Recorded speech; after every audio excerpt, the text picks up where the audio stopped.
برای چند ساعت پیش گفته بودم که توران به خاطر عکس گرفتن بیار، گم شدی رفتی توپراک. آلک آمدی میگی توران خواب برد، بام پس روانش کردم خانه. خواهر چی؟ به خانم حمیده گفته نتونستی که آقای یوسف و حوا امرای توران میخواین عکس بگیرن؟ شرکت صاف‌سودا داروهای را پیشنهاد میکند که برای بیماری‌های درونی و بیرونی انسان دوا بخشند. از قبیل فشار بلندی، گایمرید، بیماری‌های معده، روده، گرده، جگر، عضوهای هاضمه، درد گلو، راه نفس و غیره. اینچنین اگر شما بیماری‌های پوست دارید، به مانند پسریاز، سفیدشوی پوست، داغ‌های سیاه، پس داروهای صاف‌سودا به شما کمک می‌رسانند. غیر از این اگر شما مشکلات اورولوژی و گینکولوژی داشته باشید، پس به شرکت صاف‌سودا مراجعه نمایید و اینچنین مشورت طبی بگیرید. همچنین برای زیاد کردن ریش و موی سر، با قوت کردن مردانگی، داروهایی را با نمود کپسولا و روغنی که به صدها درد دوا دارد پیشنهاد می‌نماید. برای فربه یا خراب شدن داروهای BTA، پروتئین و گنرهای صاف‌سودا عین مدعایند. برده رساندن به همه شهرهای روسیه در مدت 3-5 ساعت. رقم‌ها برای تماس در روی اکران. صفحه ما در تیک توک sofsavdo.tjk. اگر از نام نورانگیز فیلم مراجعه نمایید، به شما تخفیف کرده می‌شود. اما کار انجام دادن نتونستی خواهر؟ خواهر حق به جانب استی، اما گوش کو که چی گپا شد. نمیخوایم بفهمم که چی گپا شد. امروز بهترین روز زندگیم است، فقط میخوایم کارهای خورد ریزه رو برام انجام بدی، اما امورم نمیکنی. این کار قدر مشکل بود؟ مشکل نبود، اما تمام مشکلات یک بار پشت در پشت پیدا شد. توپراک، یک داریم تو خواهرم هستی. ده تو یک روز بجایی که بیای مشکلات به من قصه کنی باید بری حلش کنی. دروغ میگم؟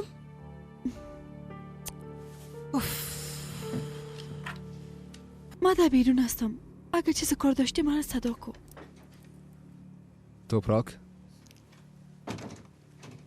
توپراک باور کوئی لباس برات بسیار نبود میته. زنده باشین، شما بسیار مقبول شدین. زنده باشی.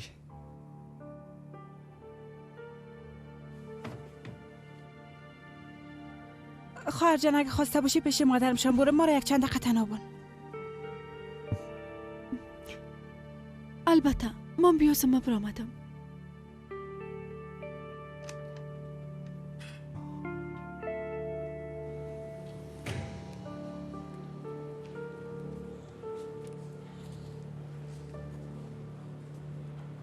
خیرت از کدام گپه شده؟ خفه معلوم میشی. امروی توپراک دعوا کردی؟ میفهمی که چقدر میخواستم امروی توران یک قطعه عکس بگیرم؟ فقط یک قطعه. اما توپراک وقتی میخواسته او را بیاره خوابش برده، پس خانه بردیش.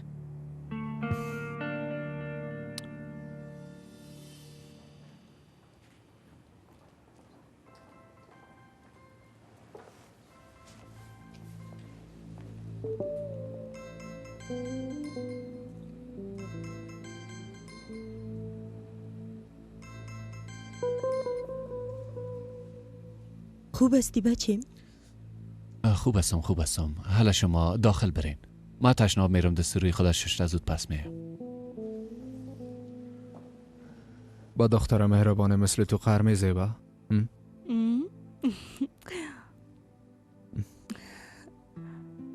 ما در هر حالت عاشق تو هستم.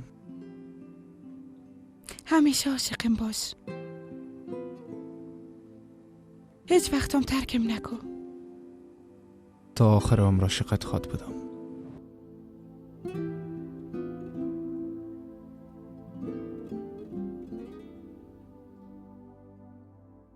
بیادر ای کار چه قسم انجام دادی؟ در طول تاریخ زندانه تو یک اتفاق نفتیده. جونید بدر، در زندگی ما کلمه به نام ناممکن وجود نداره. با خدا آفرینید محمد بیادر. راستی یک چیز نفهمیدم، اون نفر تا دادگاه آمد پس دوباره رفت، نفهمیدم رو چه رقم قانعی ساختی؟ راستش که هم مشکل بود. یک چند هزار دلار دستش دادم، گفتم زندگی همسرتم دوباره برات میبخشم. مجبور شد تا به گپایم گوش بده. چطور یعنی؟ خانمش به مرگ تهدید کرده بودی بیادر؟ شیر من هر چیز جنگ رواست. بیا از دست خود در خونه کسی آلوده نمیکردم، اما فکر کردم که درباره همسر او گپ زده او را قانع بسازم. بازم آفرینت بیادر. گرچه اول فکر کردم که تو مرا فریب دادی، زیاد بد و رد گفتمت، اما چی میشه بیادر، ازت معذرت میخوای، مرا ببخش. ما تا آخرین قطره خون خود از وعده که دادم منصرف نمیشم. تو چطور؟ با خدا قسم ما هم درایی که تو میری روان هستم. پس تو که از محفل برو، جنگ شروع کن. امیال وقتش از جونید. فردا در تمام ارگوپ رسوایی یوسف خان جوغلو سر زبان خواهد بود. تو تشویش نکو بیادر. ببینم که خانم هوا مرا به صفت تحفه نامزدی خود قبول میکنه یا که نمیکنه.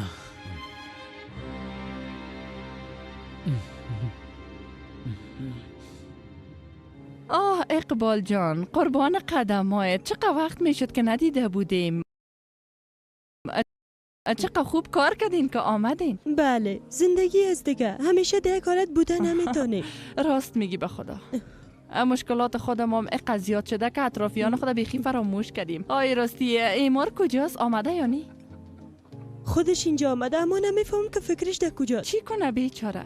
چی روزایی که سرش تیر نشده؟ بچگک بسیار رنجیده ده یا واخر. اما تو به خدا بسپاریش. خداوند برش قوت میده. باز خواد دیدی که کل چیز خوب خواد شد یا نی؟ انشالله امیده خانم. به یک مادر سخت‌ترین دردمی است که به هیچ درد فرزندش دوا شده نتانه. راست میگی خواهر جان. امیده، منور دخترم چیال داره؟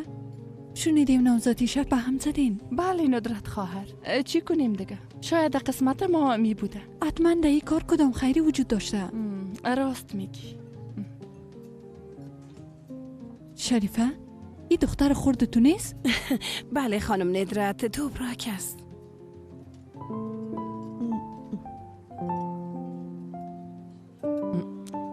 اقبال میفهمی توبراک به نواسیم توران شیر میته.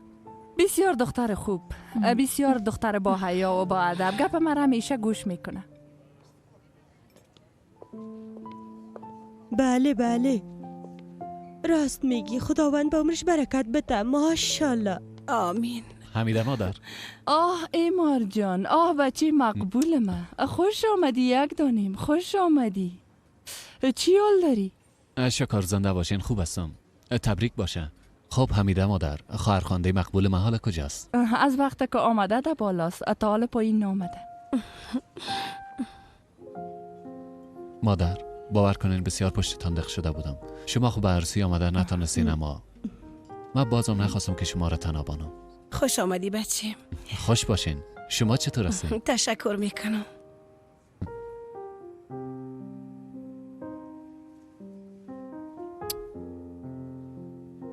شاید که نبیاید.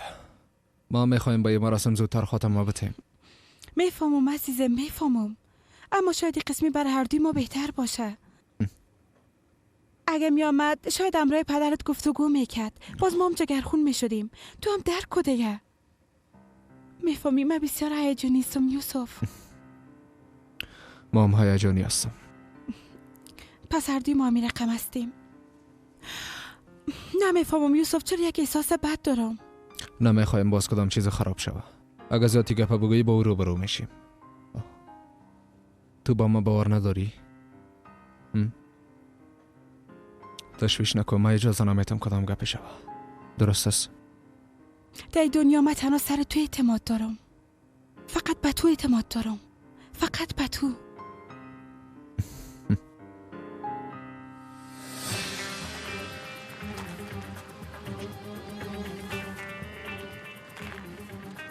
تو داخل برو، ما موتر پارک میکنم.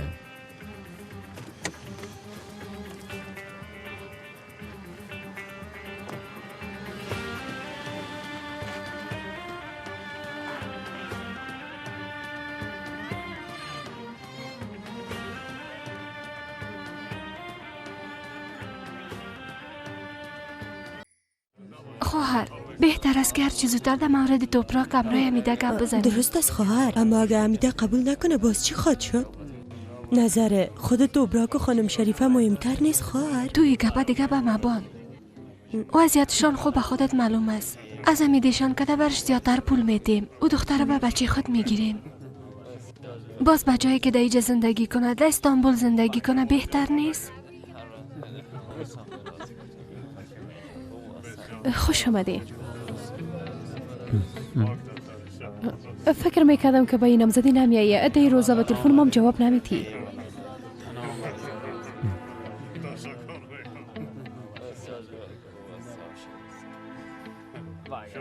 فکر میکردم که بعد از این اتفاقات مرد هیچ وقت تنها نمیمونی.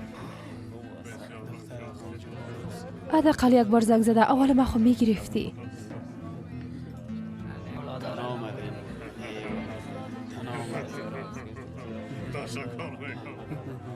با نظر من تو بازم فرار ترجیح میدی.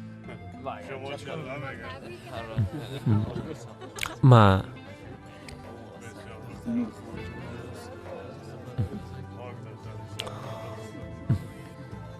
گپ بزنی همین. یک چیز خوب بگو. چی بگوی منور؟ خودت برام گفته بودی همه چیز که بین ما بود تمام شد. تمام راه ها را تو از بین بردی. حالا ما برای چی بگوی منور؟ ما پیش مادرم میرم.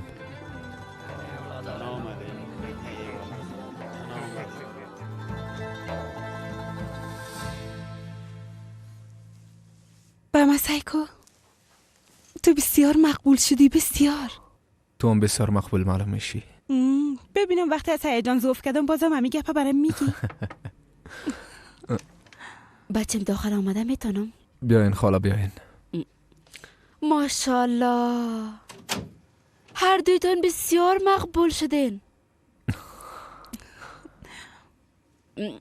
شما را میگم جفت زیبا آماده هستین؟ چرا امیال باید بریم؟ در پایین کل چیز آماده است. موسیقی هم شروع شده. چند دقیقه با شما را میخواین. اما بچم او مدیر روابط حقوقی است. چی است؟ او همیشه در مورد شما میپرسه. او میخواد بفهمه که چلا رکی میپوشن مراسم کی پیش میبره. یوسف بچم در ضمن ما یک تصمیم دیگه گرفته بودم، اما حالا اونا نمیفهمن چی باید کنن. ما یک دفعه پیششان میرم. درست است دخترم. اگر کدام کاری نداشته باشی مام دیگه پایین میرم. میفهمی که کارا بسیار درست است خاله جان. شما هم برین گپی نیست. درست است. ما پس پیشت میایم. درست است.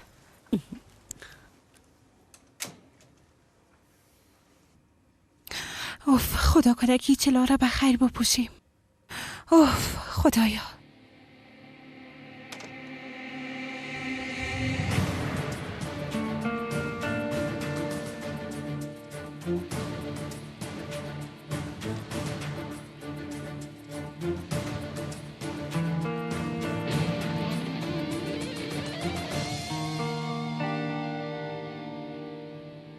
به خاطری که برام نگفتین چلار کی خواد پوشان ما نتونستم که تا به حال آماده شویم. آها. ما میخواستم یک شخص بسیار خاصی کار انجام بده، اما فکر میکنم اون نمیآید. شما با والی صاحب خبر بتین. بهتر از پیش از محفل خبر باشن و میتونین نظر به او آمادگی خود بگیرن. درست است. شما تشویش نکنین. آهنگ مورد علاقه شما تا 5 دقیقه دیگه نواخته میشه. چیز دیگه نمیخواین؟ ناقد خستانه سازه و بازی تو تا به اینجا ادامه داشت. جونید این کار نکن لطفا. لطفا این کار امرایم نکن جونید لطفا. چرا ها؟ چرا؟ جرأت نداری که برشان بگی من کی هستم؟ وقتی خوشو جانت و یوسف خان مرا بشناسن بازیگر طرف تو نخواد دیدن اما تو نیست. جونید لطفا این کار همراهیم نکن لطفا. مرا پایین نبر لطفا. همین کار خلاص شوه باز از تو جدا خواهد شده. مرا کت کو. جونید لطفا این کار همراهیم نکن. فهمیده شد. وقتی ما اولین رقص خود انجام دادیم دوستان میتونن تحفه خود بیارن. درست است یوسف خان. اگه همه چیز آماده است پس تا چند دقیقه دیگه بله بیرون میشیم. خواهش میکنم این کار همراهیم نکن جونید. اگه مرا پایین ببری باز من میمرم نابود میشم. چرا نمیفهمی؟ ما ازت خواهش کرده بودم آوا. او دیوارای سرد زندان شاهد است. گفتم که کارا نکو. گفتم مرا تبا نساز اما گوش نکدی. من تو را بسیار دوست داشتم. خواستم همیشه همراهیم باشی. من تمام خوشی های زندگی خود با نام تو کردم. اما این کار تو را بیبی. چرا با من این کار کردی ها؟ برای مگو چرا این کار کردی با من؟ چرا مثل بازیش همراهیم بازی کردی؟ جزای کدام گناه من بر من دادی هوا؟ باید هم چوب باشی. چیز به گفتن نداری اما تو نیست. اما گپای من هنوز تمام نشده. ات یک درد برم دادی. تا وقتی که درد تو تحمل نکنی دلم یخ نمیشه. من تو را دوست داشتم. چی خوابایی که به خاطرتون ندیده بودم هوا.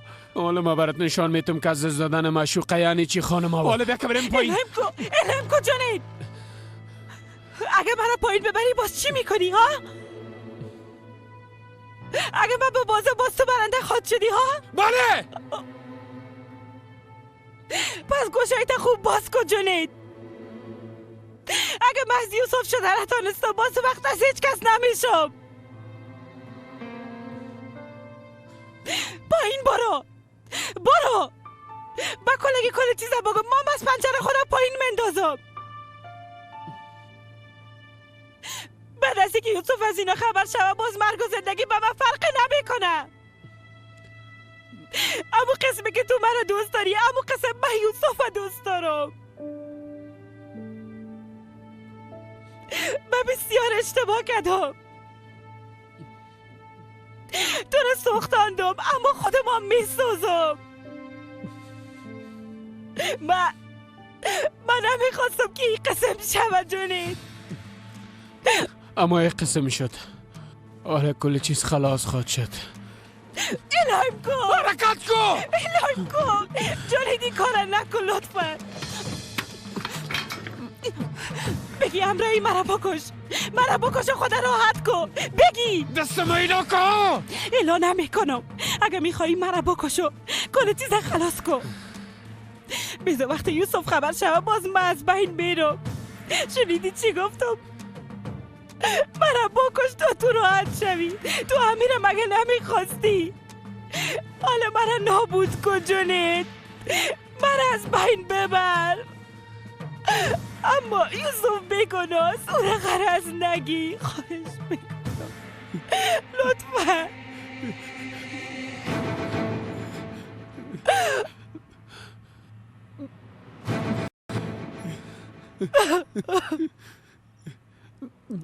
او رو به اندازه جان دوست داری؟ کاش که مرا به مقدر دوست می داشتی.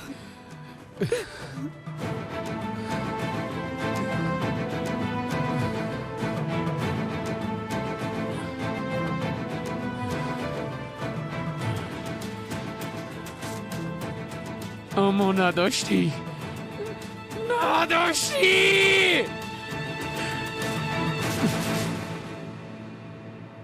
به هر صورت از مشکلات نجات یافته تانستی؟ کوشش میکنم بیادر. آسان نیست اما کوشش میکنم. دی وقتا هیچ پیشم نمیایی. یگان وقت بیا پیشم. بی خانه تابستانی هم مانده. اونجا یک جای بسیار راحت است. از هر کس و هر چیز دور. برات خوب میشه. یوسف جان فکر میکنی کوشش نکردیم؟ هر راه امتحان کردیم، همیشه کوشش کردیم فرار کنم، اما هر جایی که میرم، هر کاری که میکنم می در دامه ریلا نمیتن. تو هم راست میگی. ما هم دوباره به کاروبار شروع کردم. خواستم ببینم با این مجادله‌های زندگی میتونم رنجای ما دفن کنم. درست است بیادرم. هر قسمی که تو خواسته باشی. اما گپای مرا فراموش نکن، شاید نظرت تغییر کنه. زنده باشی، خداوند ازت راضی باشه. حالا دیگه نامزدت منتظر نمانه. امشب باید با هم باشی. درست است. باز بعداً میبینیم.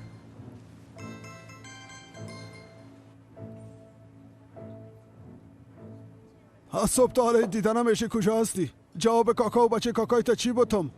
در قسم یک روزم کس خدا پنهان میکنه؟ پدر حتما ناقده قسم یک روز خدا پنهان نکده. ما از خود کارهای مهمی دارم پدر جان. تو نتونستی از نفست نجات پیدا کنی اما تو نیست. ما وقتی یک کار شروع کنم باز با آسانی از اون منصرف نمیشم. چند لحظه بعد آخرین قسمتی رزالت تماشا خواد کردی.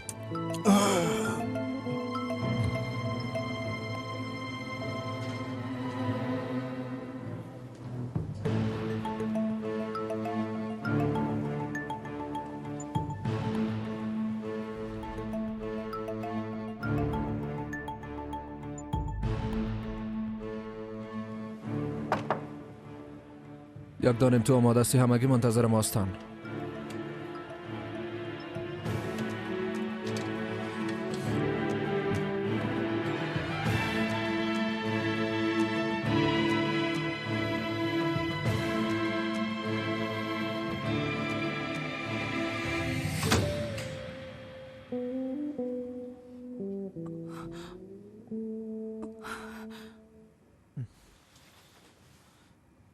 خوب هستی عزیزم؟ خوب هستم. کمی هیجانی شدیم. درست است. بیبی چند دقیقه بعد چلاره میپوشانن. در پایین منتظرم هستن. هیجانت زیادتر خواهد شد. اگر ناراحت هستی چند دقیقه اینجا میباشیم. نه باید بریم.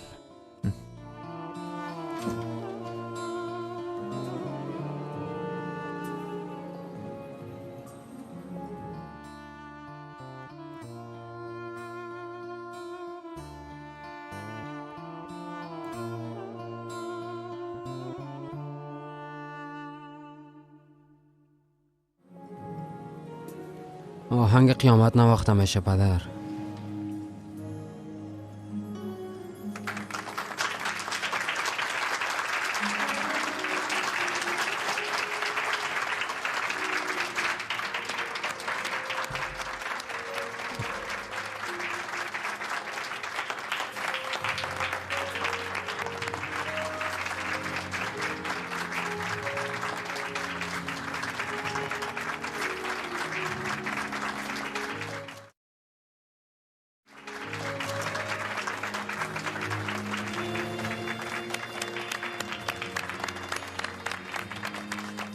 مهمانان نهایت گرامی، کل ما به خاطر شاهد بودن اولین قدم های دو جوان مقبول و محترم در زندگی پر سعادتشان گرد هم جمع شدیم. در حضور همگی شما به این دو نفر خوشی های بی پایان آرزو کردم میخوایم که چله هایشان بپوشانم.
بسیار زیاد تبریک باشم.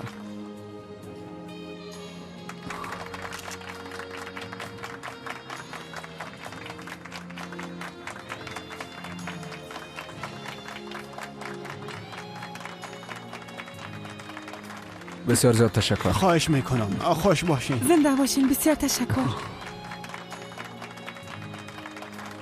چلای ما رو پوشیدیم، خاطرت جمع شد. مثل یک رویاست.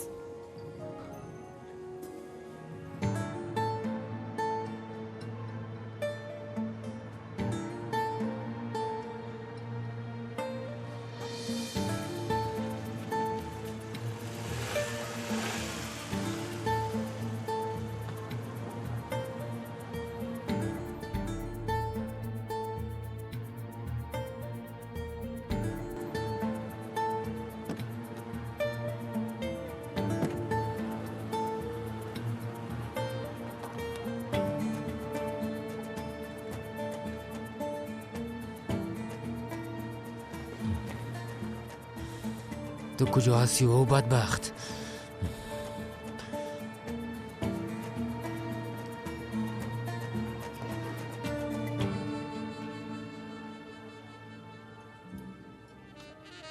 هنوزم باورم نمیشه یوسف. نه که من خواب میبینم. نظر به ای که هر دوی ما این خواب میبینیم پس این حقیقت است.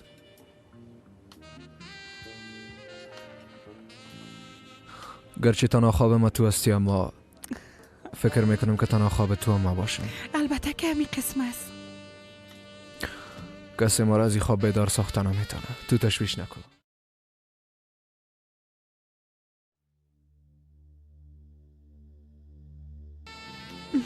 بعد از این کار تو مشکل تر میشه. نفهمیدم خاله. هزمی خاطر گریه میکنی؟ مست خوشی زیاد گریه میکنم. ببین چقدر به هم دیگه میسیبن. بله، اما نمیفهمم چرا دل میخواه به جای هوا تو در کنار یوسف خان میبودی. اگه بگه پایم گوش میکدی بازی خواب به حقیقت مبدل میشد. باز او وقت به جایی که دی گوشه گریه کنی مثل یک پری در کنار یوسف ساده میبودی دختر جان.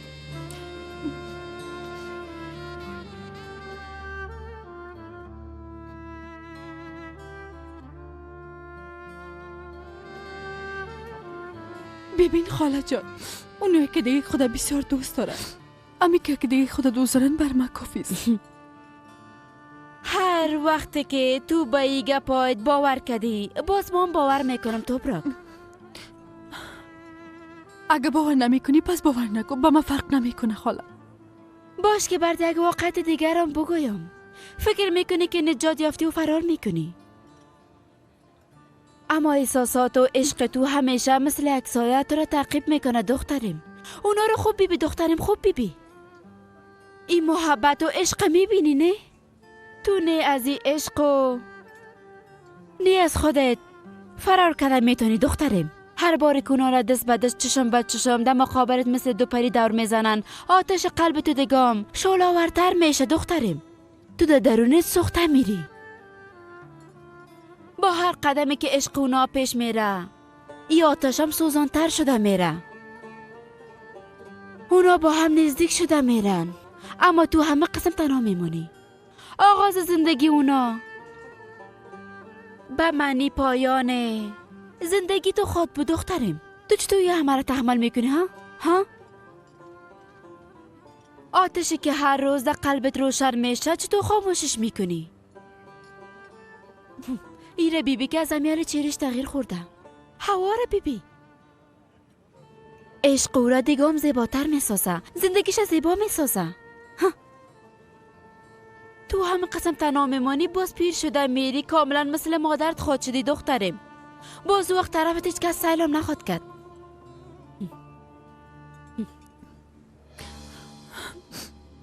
بس از دیگه خاله، ایگه پاره نگو لطفا.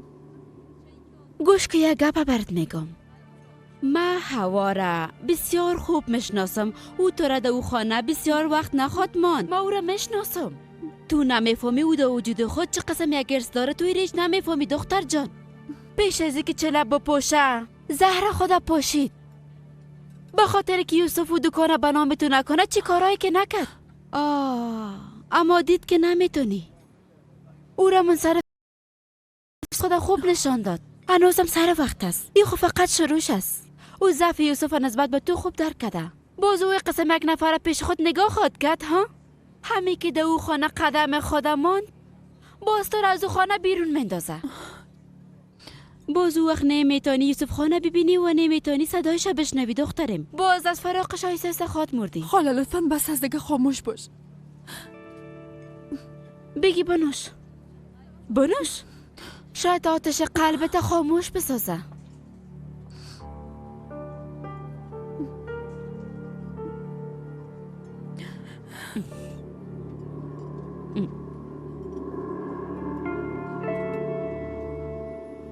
ای چی معنی داره امار؟ از صبح تا حالا برات زنگ زدم میرم، یا که جواب نمیدی یا که قطع میکنی. چرا این کارو میکنی؟ ضرور نبود به خاطر فرار کردن از من به قیصری بری. موضوع فرار کردن نیست یاشیم. من باید اینجا میامدم. یعنی چی؟ او دختر بدون تو تا اونجا رفته و پس خانه آمده نمیتونست؟ لطفاً یاشیم کوشش کن آرام باشی، درست است؟ آرام نمیباشم. وقتی تو اینجا نیستی آرام بوده نمیتونم. امار لطفاً پس بیا. من پشتت بسیار دق شدم، چرا نمیفهمی؟ ایرام میفهمم که تو هم پشتم دق شدی. یاشیم ما دایی باره گپ زده بودیم، لطفاً دوباره شروع نکن. فهمیدی؟ چی میگی؟ وقتی تو گفتی تمام شد باز تمام میشه؟ فکر میکنی قدر آسان است؟ یاشیم تو میترسی و فرار میکنی، اما من از هیچ چیز نمیترسم. فهمیدی؟ یاشیم این کارو نکو امار. تو برام گفتی که عاشقم هستی، گفتی که مرا دوست داری. حالا میخوای تمام گپا رو نشنیده بگیرم؟ من دوریت تحمل کردن نمیتونم امار. با ما آسان نیست یاشیم. یک قسم رفتار کرده وضعیت دشوارتر نساز. حال قطع میکنیم باز بدن گپ میزنیم. لطفاً قطع نکو امار. خواهش میکنم، من تو رو بسیار دوست دارم. وقتی تو نیستی نفس کشیدن نمیتونم. به خاطری که مرا درک کنی باید مثل لاله خود از بین ببرم.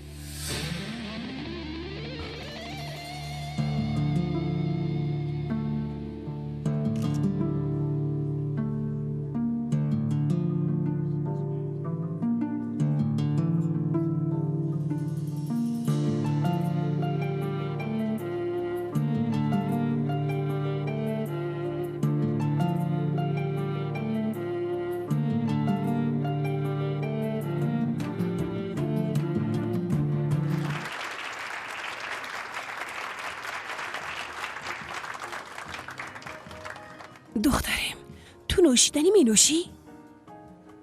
نه فقط خواستم کمه بچشم. من یک دفعه پیش خاله میرم.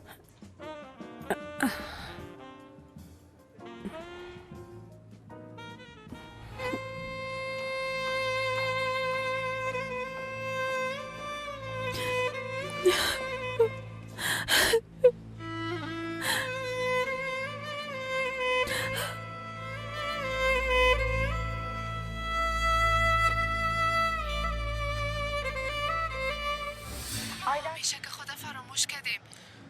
فقط به خاطری که تو لبخند بزنی و به زندگی دوباره امیدوار شوی. لطفاً همراه ما ای کارا نکو. نمیشه یشیم. ما و تو با هم بودن نمیتونیم. چرا نمیتونیم امار؟ اگه ما ایره خواسته باشیم کی مانی ما شده میتونه؟ خود ما یشیم. خود ما باید مانی خود شویم. به خاطر که ما و تو فقط یشیم و امار نیستیم. تو خواهر خانم هستی. لاله دیگه مرده امار. لاله مرده بس است دیگه. اما دخترم هنوز زنده است یشیم. من پدرش هستم. تو هم خالش هستی. وقتی کلان شوا باز برش چی جواب میدی یا؟ ما ضرورت نداریم که به کسی توضیح بدیم امار. ما چرا باید به خاطر عشق خود حسابی بدیم؟ بشنو چی میگم. فکر میکنم در دنیا فقط ما و تو هستیم. بشنو. اگه میخوای همراه من عروسی کنی پس بیا که با هم عروسی کنیم. اگه خواسته باشی خانه خود بسازیم پس همین وقتش هست. من میخوایم فقط از تو باشم و به این خاطر حاضر هستم هر کاری انجام بدم. هر کاری را. خداوند لعنتت کنه.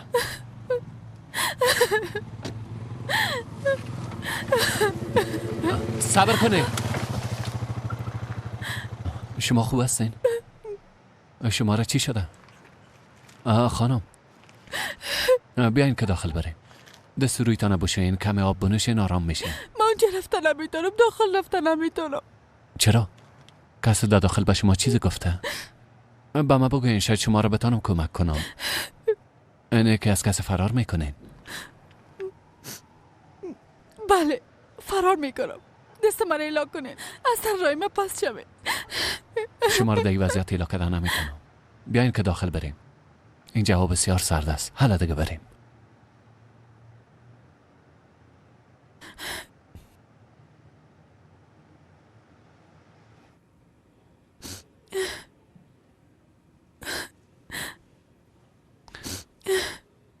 بیاین که اینجا بشینیم.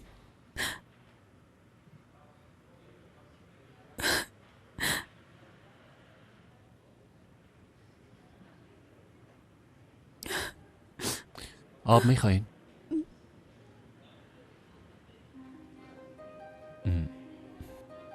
خب حالا بگوین که چرا و از کی فرار میکنین؟ من اونا را قسم دیده نمیتونم. من کاملا در دوراهی قرار دارم، نمیفهمم که چی کنم.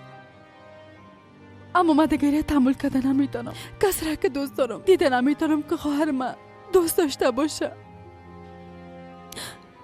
خواهرم تنها کسی است که در دنیا دارم. او بهترین دوستم است، جانم است. اما این کار کرده نمیتونم. دلم میسوزه. من بدترین انسان در دنیا هستم. به خاطر که هر کار که کنم او را از عشقش منصرف ساخته نمیتونم. من در گرداب سرگردان هستم، هر طرف دویده میرم.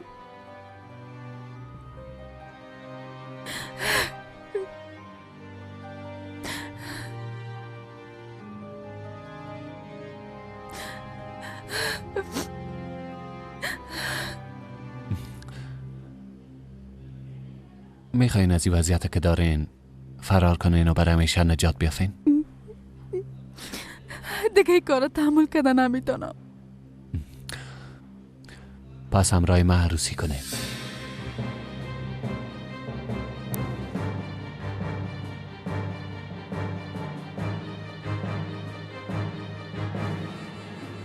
انشالله در طول عمر خوش باشین بچیم. زنده باشین پدر. بچه کاکا تو کجا گم هستی بچهش؟ دخترم نمیخوایی دست پدرت ببوسی؟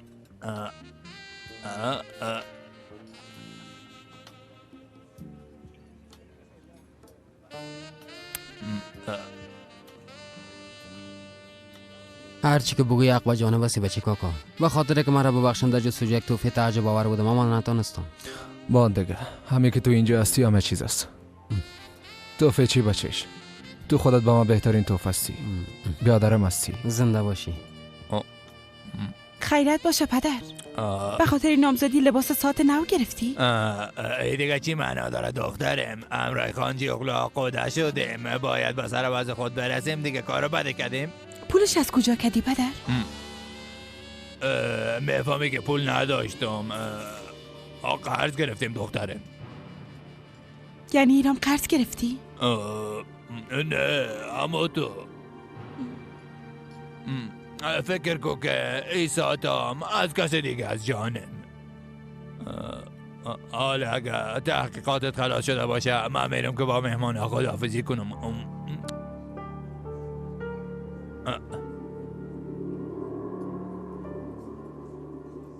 تو دیوانه هستی چی هستی؟ من خواهید نفهمیدم.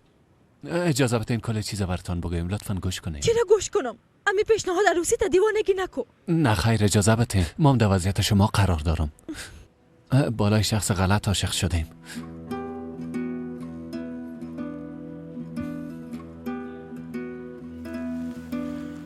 فکر میکنم هر کاری که کنم از اون نجات یافته نمیتونم.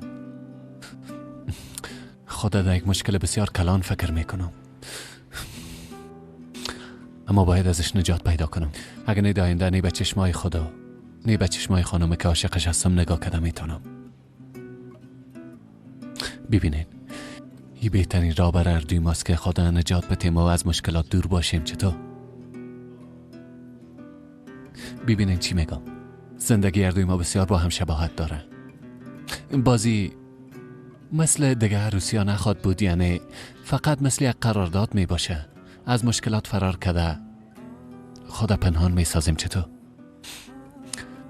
در حالی که دیگر ها فکر میکنن که ما خوش هستیم، اما ما در حقیقت عشق خدا در سینه دفن میکنیم و او را آهسته آهسته از بین میبریم.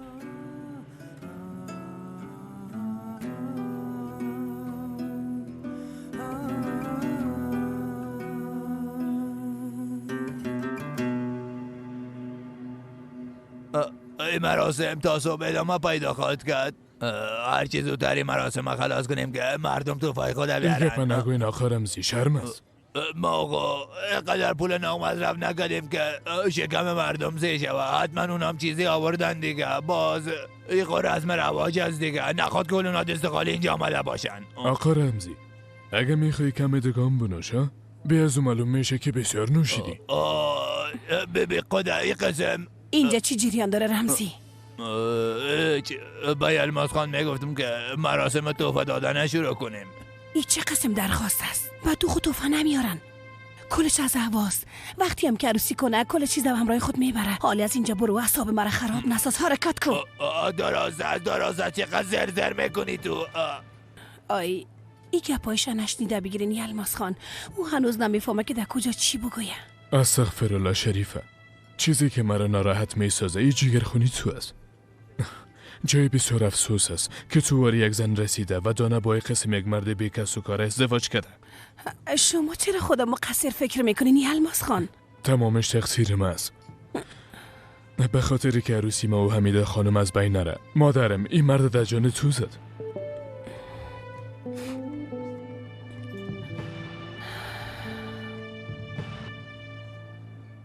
ما کما بیشتر باره زندگی شما خبر داشتم آقا همار، اما نمیفهمیدم که در این حد جگرخون هستین. انسان وقتی جگرخون می باشه بازخورترین حرفا سرش تاثیر بد میکنه. اما تشویش نکنین. یه حرفایی تو پیش من مثل یک راز باقی میمانه. بالای اعتماد داشته باشین. زنده باشین. ببینین اگه هی خواهش مرا قبول کرده همراهی به استانبول بیاین، باستانا زندگی مرنه بلکه زندگی و دخترم نجات میتین. او بیچاره هیچ نمیفهمه با این عشق نسبت به من خود از بین میبره. با این کاراش فقط به خود مشکل درست میکنه. به هر قیمت که شده باید امیدش از من قطع کنه تا بتانه برای خود ادامه بده. اگه کار کردناتنه باز چی؟ اگه شما قبول کنین میتانه. من همون وقت همراه لاله مردم، اما به خاطر دخترم هنوزم باید زندگی کنم. او را یک قسم ایلا که در رفتن نمیتونم. میفهمین من در دنیا فقط یک امید دارم و هم یک پدر خوب بودن است. میخوایم دخترم بالای من افتخار کنه. بیبی توپراک، تو تنها کس هستی که مرا کمک کرده میتونی. باور که از تو هیچ چیز نمیخوایم.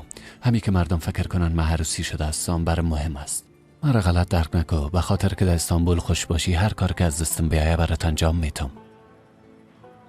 با عنوان عروس خانواده اویگاز صاحب کل چیز خواد شدی.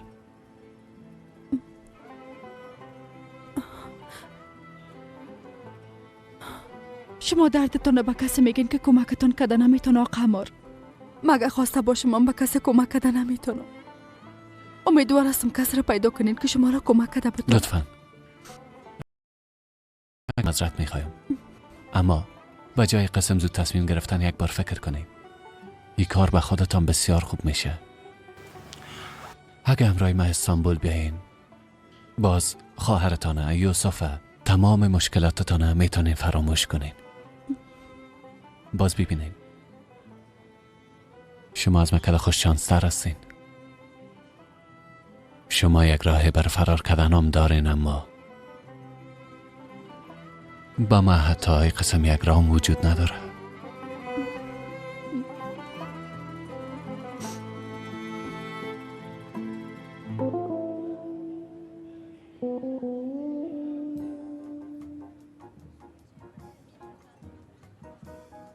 توپراک، از چی وقت است که تو را میپالم کجا هستی؟ بیا که عکس بگیریم. راستش من خواستم که موهای تازه بگیرم.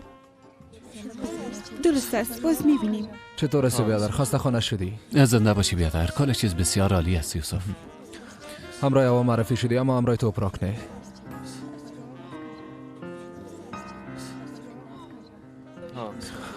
توپراک خوش نیمه است، اما رام یکی از دوستای کودکیم در قیصری است. مثل بیادرم است. از دیدنتان خوش شدم. من همچنان. بیادر توپراک یک دختر بسیار خوب است. اگر یک مادر توران هوا است، مادر دیگهش توپراک است. با ما و هوا یک دوست بسیار بارزش است، اما تو نیست یک دانه. البته که همین قسم است. یوسف این عکاس هم آمد، بیاین که با هم یک عکس بگیریم. ماتین بیادر، میشه از اینجا یک عکس ما را بگیرین؟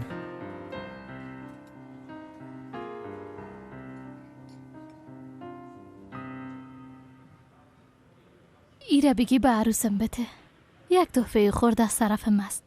از طرف ما برشان تبریکیان بته. اما همه جان خودتان چرا داخل نمیایین؟ بیادرم از آمدن بسیار خوش خواهد شد. امشب فقط شب خوشی بیادر تو هواست. درست است. ترجیح میتم که من نیایم. حالا دیگه دخترم. درست است همه جان.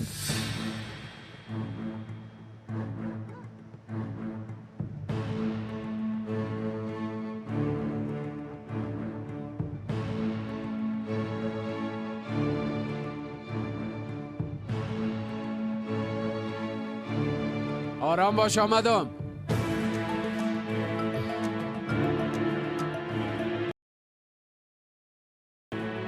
لعنت تو کی هستی که مرا دنیم را اعلام میکنی؟ ها؟ تو چرا مرا دنیم را اعلام کردی ها؟ آرام باش محمد بیادر. تو لو دستگیری و نجات پیدا کردن نمیتونی. من یک عالم پول مصرف کردم، اما نه به خاطر رضای خدا، به خاطر به هم زدن نامزدی و بی‌آبرو ساختن یوسف بود. به تو یک فرصت دیگه میتم. فردا رفته به یوسف کل چیزا دانه دانه میگی، فهمیده شد؟ اگر نه تو را به مو زندان دوباره روان میکنم.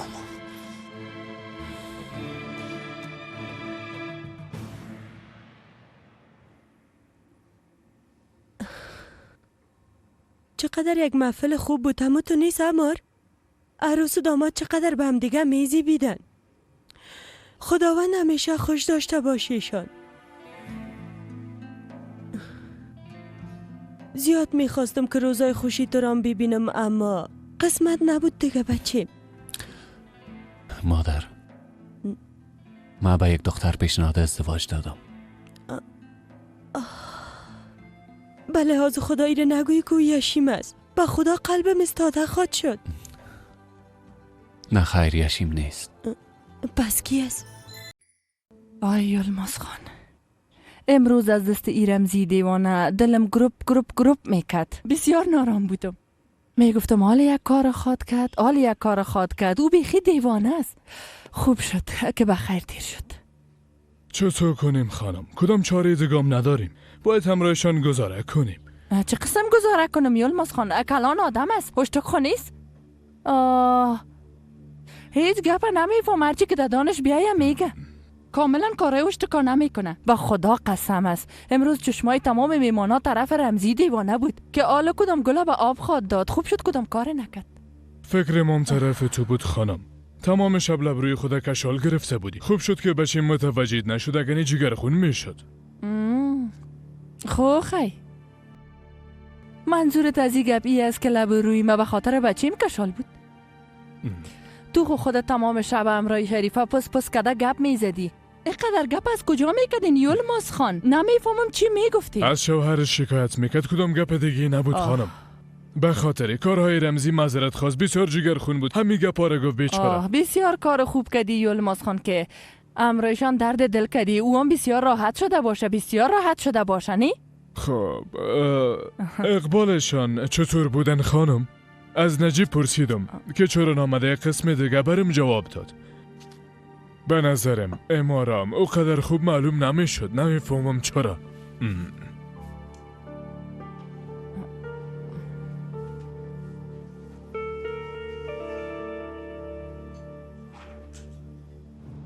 امروز از کلان جنجال خلاص شدیم. حال راحت شدم. پشت خندیم نگرد. به خدا در این روزا وضعیتم هیچ خوب نیست. نمیفهم به خاطر که هیجانی هستم یا کدام چیز دیگه. اما بعد از این راحت خواد شدم. هم که عروسی کردیم و خیر به توران یک خواهر کوچک میارم. ما خانواده بیرو بارا بسیار خوش دارم. ما و هوا زندگی ما خوش خود بودیم. باید در خانواده ما اتفاق باشه. انشالله همه تورام خواد شد. خالشان هم متوجه اونا خواد بود. یک خانواده بزرگ خواد داشتیم. همگی ما با خوشی زندگی میکنیم.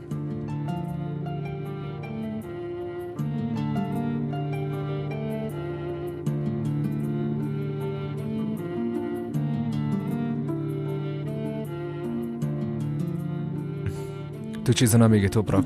مام شاید تا آخر عمر پرستار نباشم. مام جوان استم یوسف خان. شاید مام تشکیل خانواده بودم. با نظرم تو مرا غلط درک کردی توپراک. البته که جوان هستی، حق تشکیل خانواده داری. اما من به صفت خالشان گفتم که مواظبشان میباشی. بیبی از برکت تو من خواهرت شناختم.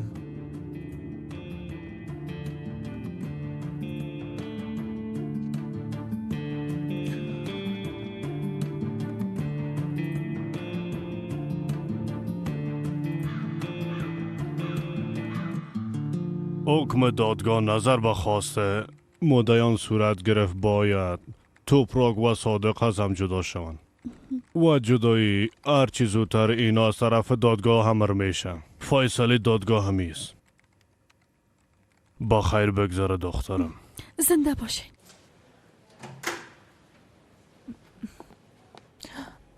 چی شد دخترم؟ فیصله شد؟ فیصله شد. آل میریم و اوراق خانه پوری میکنیم. خوب است دخترم. این کار به خیر هر دویتان باشه.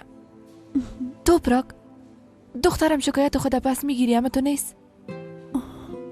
بله میگیرم. یک دفعه والزی جنجالو خلاص شوم و مشکلم حل خود کردم. خداوند از تو راضی باشه دخترم.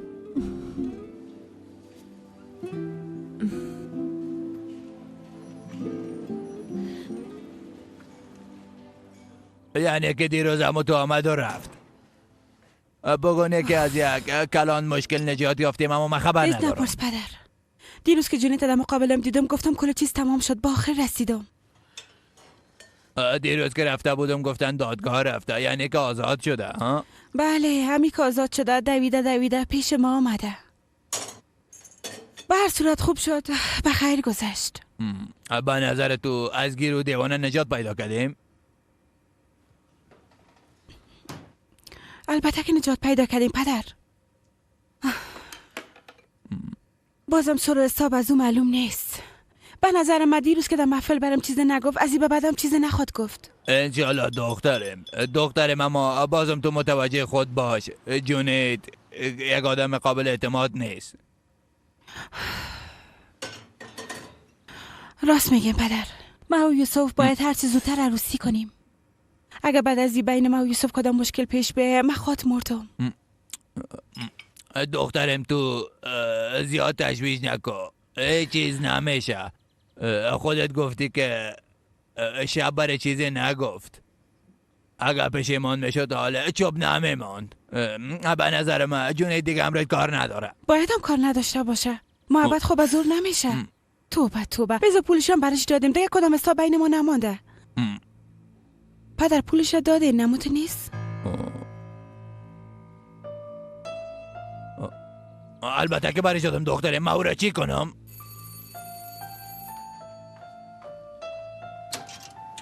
بفرمایید. عکسای نامزدیتان آوردیم خانم. یعنی یه قدر زود خلاص شد؟ در این CD فیلم برداری هم است. اگر باید اگر کار داشتین باز من در خدمتتان هستم. درست است. تشکر. زنده باشین. روزتان بخیر. پدر عکسای نامزدی را آوردن. به ما نشان بده.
توبراک دخترم خیریت است در این صبح وقت. مادر جان خوب هستی نه؟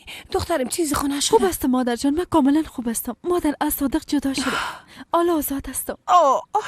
خدا را شکر. هزار بار شکر. بیا دخترم بیا. امروز خواهرت یک زندگی جدید آغاز میکنه. خواهرت از صادق جدا شده. حال دیگه گذشته را فراموش کرده. متوجه آینده باش. انشالله خوشبخت میشی. توبراک امیال داخل بیا کارت دارم.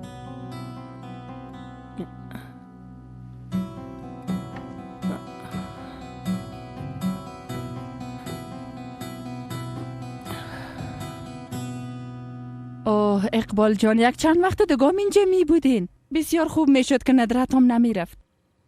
واقعا بسیار خوب میشد.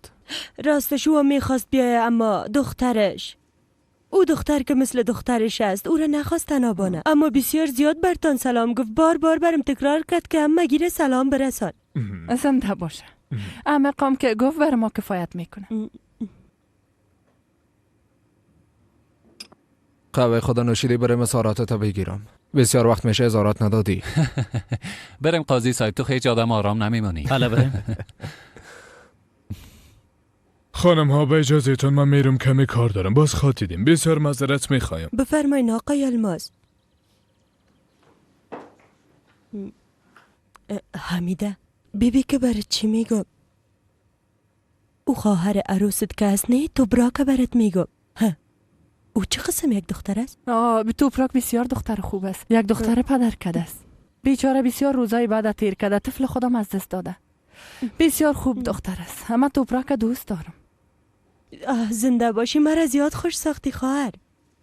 او دختر خوش بچه ما آمده. حتی دیشب برش پیشنهاد عروسی هم کده خواهر. باورم نمیشه. چی پیشنهاد عروسی کده؟ بله. راست میگی اقبال جان؟ اما توپراک متعهل است. متعهل است؟ بله.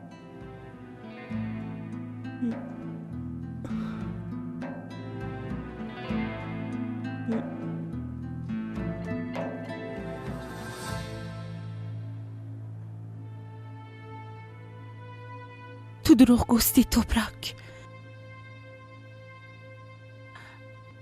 خواهر چی؟ یکسام دروغ میگن؟ ها؟ ایره بیبی آله برم بگو که یام دروغ هست یا نه؟ طرف یوسف دیده چرا گریه میکدی؟ خواهر ما ترا وقتی دیدم که بسیار خوش هستی باز از خوشی زیاد گریه کردم. چو باش بعد از هر چی که بگی بگه پاید باور نمیکنم. نام یوسف که گرفتمشه تمام بدن میلرزه. چیزی که صاحبش نیستی را میخوایی از خود کنی توپراک. چرا قبول دو کارا به نام خود کردی؟ تو چرا این کارا را در حق من میکنی؟ وقتی تو این کارا را میکنی از دیگرها چی گله؟ خواهر امروز تو خودت اونجا بودی دیدی که یوسف خان به خاطر دوکان چقدر اصرار کرد. باز من چیزی گفتن نتونستم. راست میگی چیزی گفتن نمیتونستی، اما من دلیلش بسیار خوب میفهمم.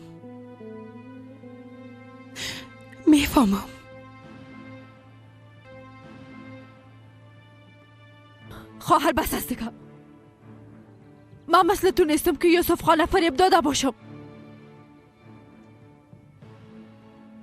که هر روز برش رقم دروغ گفته باشم.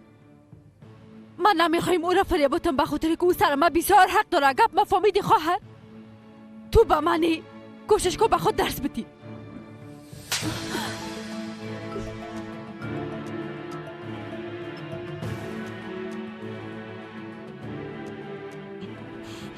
بسیار برات بد است، بسیار بد.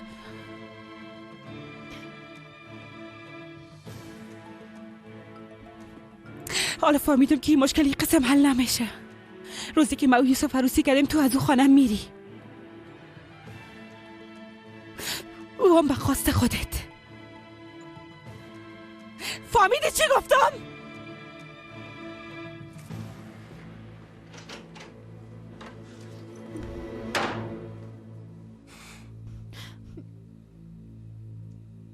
توپراک دخترم تو را چی شده؟ کدام گپ نیست مادر. چی گپ شده دخترم؟ از خواهرم بپرس. هوا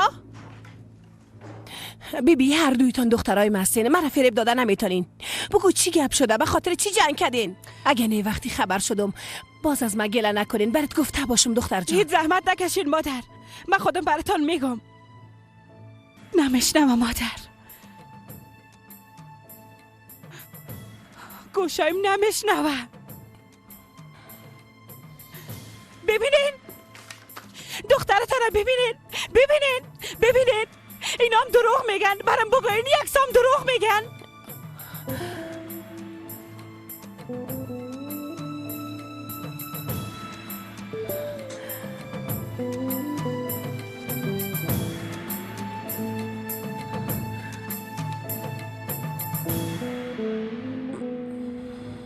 مثل که گفتم اقبال جان، توپراک بسیار روزای بعد پشت سر گذاشتنده.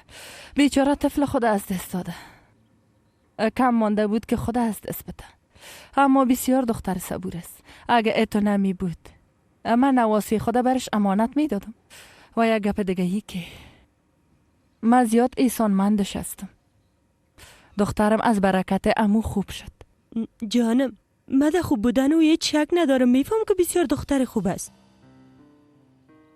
اما من به بچه خود دختر عروسی شده را نمیگیرم. امیده جان لطفا درکم کو. اگه تو به جای من می بودی کار میکردی؟ اقبال جان دختر خوب خو است. مهم نیست که عروسی کرده باشه، مهمی است که دختر با ادب باشه. اگه دختر زبان باز باشه و تو هم بگرفتنش مجبور باشی باز وقت با میشی خواهر. وقت خانه‌ت خراب شد باز چی میکنی؟ ای گپت خود درست است اما نه، قلب ما قبول کرده نمیتونه خواهر. فقط که در دنیا دیگه دختر نیست که من او عروسیشو داره به بچم بگیرم. حالا دیگه از ما پات نکو. در زمان مکتب تو عاشق او دختر بودی.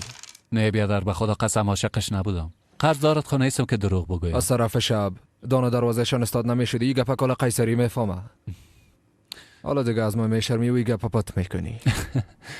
خب درست است دوستش داشتم، اما به خدا قسم است که عاشقش نبودم. باور کن امکانم نداشت. بیادر، عشق یک احساس جداگانه است. وقتی کسی عاشق میشه کاملا خود گم میکنه، نمیفهمه که چی میکنه. من تنها عاشق لاله بودم.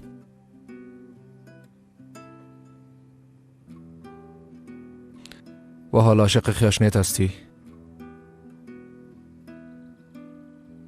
بچه ما همین قسم خبر شدم، حتی در روزنامه نوشته شده بود. خبرش تا اینجام رسیده اما تو نیست؟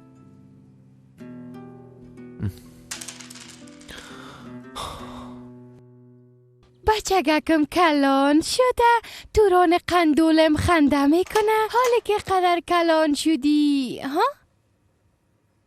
پس دستای چرا قدر خورده است؟ او صدق دستای تو شوام. تو بچگکم مقبول و نازمه هستی ها؟ تو چرا بچه ناز هستی؟ مادرش بیبی؟ توران جان و مقبول خنده میکنه جانم. پنهار بیبی دستکایش بیبی چقدر خورده است؟ خنده کن. پنهار وضعیت من هیچ خوب نیست. میخوایم که کم تنها باشم. میبخشی خواهر، همراه توران مصروف بودم، هیچ متوجه نشدم. من همیاله میرم.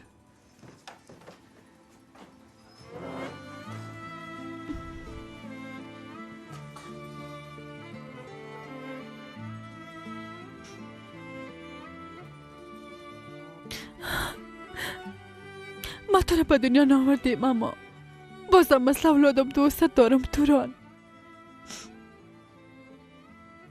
تو حالا مثل اولاد خودم هستی. درست است که حالا بسیار خورد هستی. گپای من فهمیده نمیتونی توران، اما مشکلات من بسیار زیاد است. بسیار زیاد.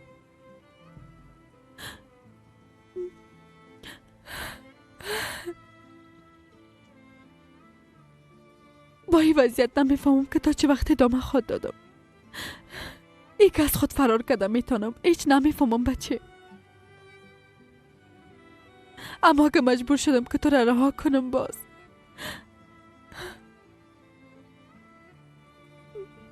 سرم قار نشید. درست است یک دانه.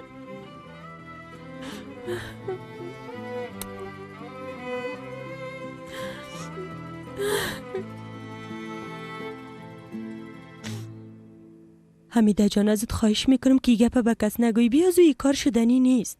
او دخترام پیشنهاد بچه ما رد کرده. یعنی میگم مردم از این گپ خبر نشن که باز فکرای خراب خود کردن خواهر. راستش ما میخواستم که دختر مقبول عروس ما شود. چی کنیم دیگه؟ اما شاید قسمت ما نبوده حمیده جان. بله تو هم راست میگی. تو هم به صفت یک مادر حق به جانب هستی. اما اولادهای ما یک کاری که گفتن باز حتما انجام میدن. اقبال جان راست میگن حمیده مادر. یک دفعه که زد کرده این باز دیگه خدا نجاتتان بده. خب اظهاراتت گرفت بچی؟ اظهارات برادر خدا گرفتم. بله خوب اظهارات گرفتی. حالا دیگه مادر جان ما بریم، راه ما دور است. بریم بچیم، زحمتایتان ببخشید. یک شب دیگه اینجا میماندین بیادر جان. راستش دل ما هم زیاد میخواد که باشم اما امکان نداره یوسف بیادر. کاکای ما تنها ماندیم، کارم هم زیاد است. حالا خب بسیار وقت است خواهر جان. میشیشتین غذا را با هم میخوردیم باز میرفتین. آی زنده باشی حمیده جان. باز کدام وقت دیگه میایم. حالا باید بریم به خاطر که راه بسیار دور است. درست است. هر قسمی که خواسته باشین اما این قسم رفتنتون خوشم نامد. این دفعه دیگه بخشش باشه بیادر.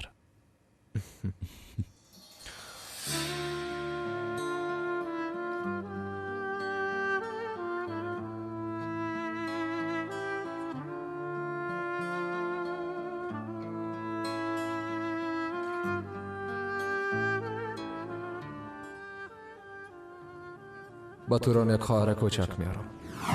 ما خانواده بیرو بارا خوش دارم توبراک. ما و هوا زندگی ما خوشخواد بودیم. باید در بین خانواده ما اتفاق باشه. انشالله همه ترم خواهد شد توبراک. خالشم متوجه اونا خواهد بودن.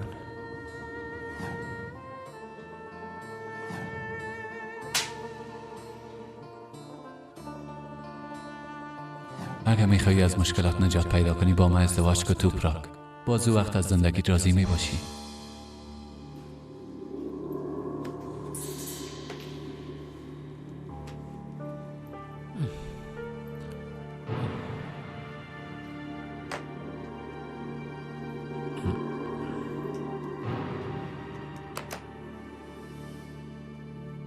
هیچی هست؟ این پول برای تو آوردیم. ما دیگه نمیخوایم همراهت باشم. دیگه نمیخوایم هم دستت باشم. تو خازوان نفرت داشتی؟ تو به خاطر انتقام گرفتن از او فرصت میخواستی. باز دفتن تو را چی شد؟ جنید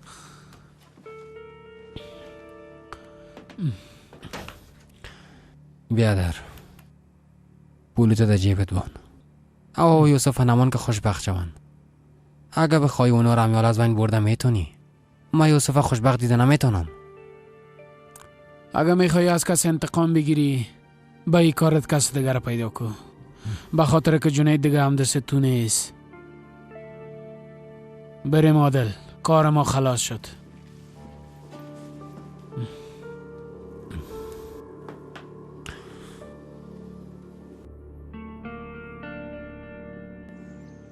بازم بیاین برادر جان.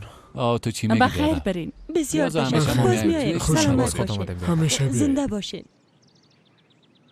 یوسف بچیم خداوند تو را همیشه خوش داشته باشه انشالله. زنده باشین خاله اقبال. کاش که در تیاره میرفتین. باز هیچ نمیفهمیدین. امرای موتر به زحمت میشین. راه دور است. سفر با موتر خوش مادرم. دم گرفته میریم. در این زمانه باید آدمای اقتصادی هم باشن. همیده مادر. براتان سفر بی خطر میخوایم بچیم.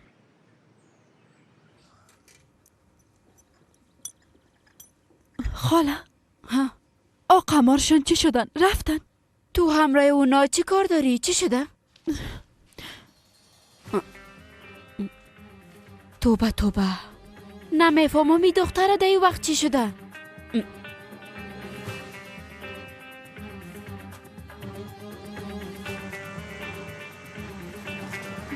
قمار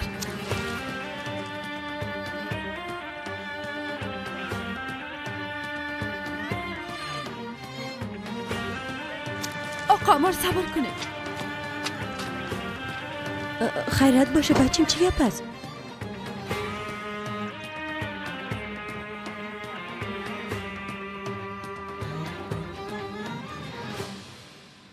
این چی بلایی بود که سر ما آمد؟ مادر از امیال براتان گفته باشم بعد از عروسی ما یوسف توپراک نباید او خانه زندگی کنه. این قسم سیل نکنین. اجازه نمیتونم که اونجا زندگی کنه. تو میفهمی که چی میگی دخترم؟ به نظرت گپی را که میگی امکان داره؟ تو به خواهرت باور نداری؟ او خواهر توست، باید سرش اعتماد داشته باشی. بره آرام ده گوشه بشینه. بیای امرای شما زندگی کنه. قسمه که من زندگی کردم.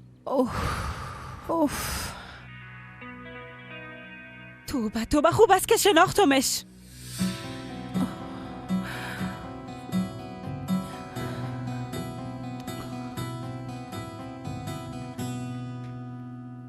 از اینکه پیشنهاد مرا قبول کردی بسیار تشکر میکنم توبراک. ما میخوایم برتی گپ مهمه بگویم قمار. من امروز صبح طلاق گرفتم. من متأهل بودم. متأهل بودی؟ بله متأهل بودم. کدام مشکل خو نیست؟ نه خیر، هیچ مشکل نیست. این دو نفر درباره چی گپ زده میرن؟ برو یک دفعه بیبی. مادر جان بعد است ما چی بفهمم که درباره چی گپ میزنن؟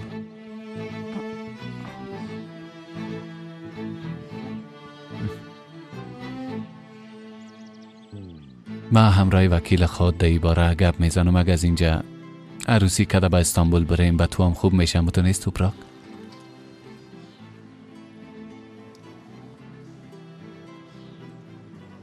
خیرت از کدام گپ شده؟ بیادر خیرت از توپراک.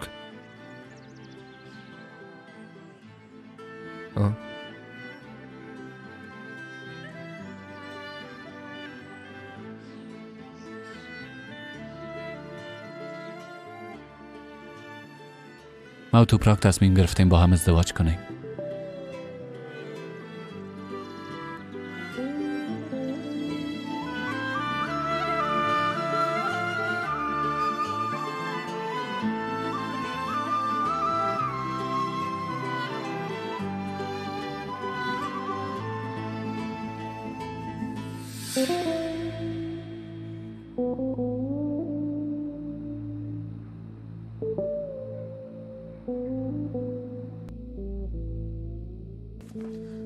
توپراک، من هیچ بالا تق ندارم. اگه من نمی بودم هیچ کدامتان در این خانه داخل شده نمیتونستین دخترم. او بچم که تو را دید از برکت ما دید فراموش نکو. تو را هیچ جای نمیمانم که بری. کدام چاره دگم ندارم خاله جان. دختری دیگه چی معنی داره که چاره ندارم؟ و مثل ما یک خاله داری دختر. اگه تو از اینجا بری او هوای مکارا درست مرا از اینجا خود کشید دخترم. خاله اگه با شما از دست ما چی خواهد آمد؟ بازم اگه تو یک کار کرد پیش ما در استانبول بیاین. دروازه ما همیشه برایتون باز است. گپای ناق نزن دختر. تو با کدام عقلت با کسی که نمیشناسی تصمیم گرفتی عروسی کنی؟ به خاطر گپای شما عروسی میکنم خاله. شما نگفتین تا که پیر شوی محبت 11 و خواهر تخواد دیدی خدمت اونا رو خود کردی. شاید مامی در قسمتم بوده. بس همه قدر. دیگه شاید کاری خواهرم نخواد بودم. احمق احمق، تو از گپای ما همین را درک کردی؟ این کار به خاطر خوشبختیشان میکنم. دختر باز پشیمان نشی.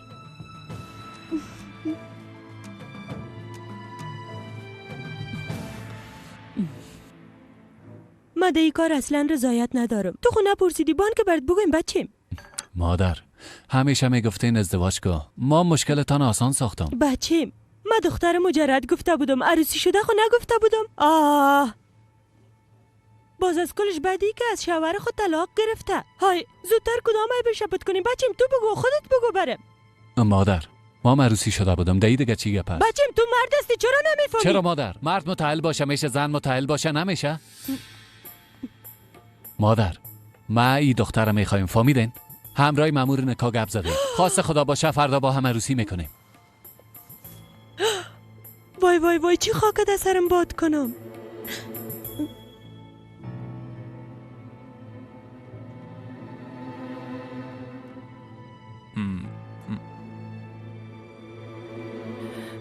بلیاز خدا بگو سر توپراک کدام بلایی آمده؟ یوسف چی میگه؟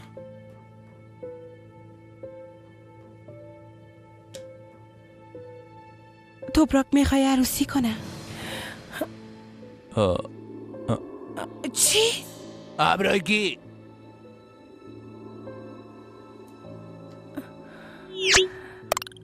میفهمی مرا بسیار متعجب ساختی.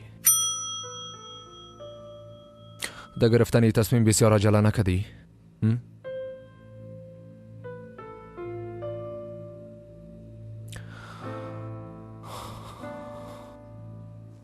توپراک بیبی ما اما را از دوران طفولیت میشناسم.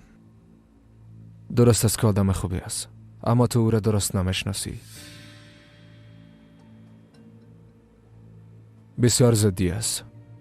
او برای ما معلوم است، اما تو چرا این قسم تصمیم گرفتی؟ ما هیچ فهمیده نتونستم. هر کار باید یک دلیل داشته باشه. بله باید داشته باشه.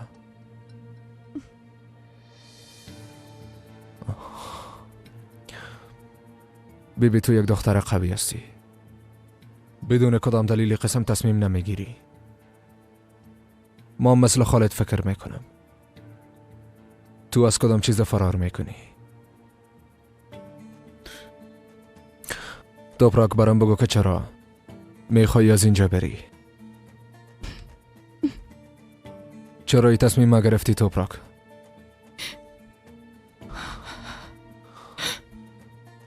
باید یک دلیل قانع کننده برام بگویی. اگر نه از اینجا رفتن نمیتونی.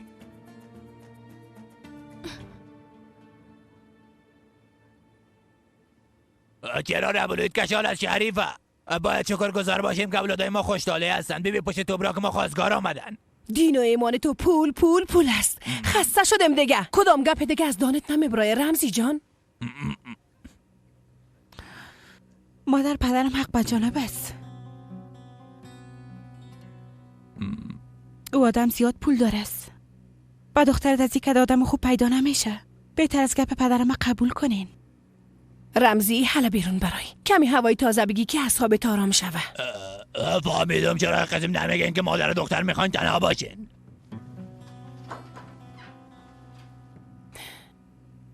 توپراک ما به خاطر کارای تو میره. اگه مرا دوست داری میری مانش میشی. اگر سرت کمیام حق دارم زود برو مانش شو. منم میمانم که او عجولانه تصمیم بگیره. تو باید بری مانع توپراک شوی. او یک بار زندگی سختی را با او صادق احمق سپری کرد. دیگه نمیخوایم که او زندگی تلخ دوباره تکرار شوه. اگه نری به خدا شیر خدا برات حلال نمیکنم.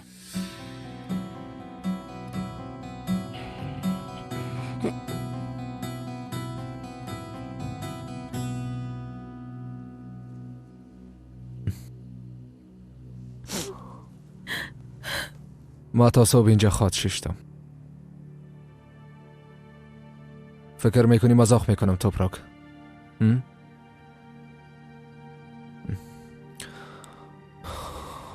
تو باید دلیل رفتنت برام بگویی. نمیمانم پیش چشمایم اشتباه کنی توپراک.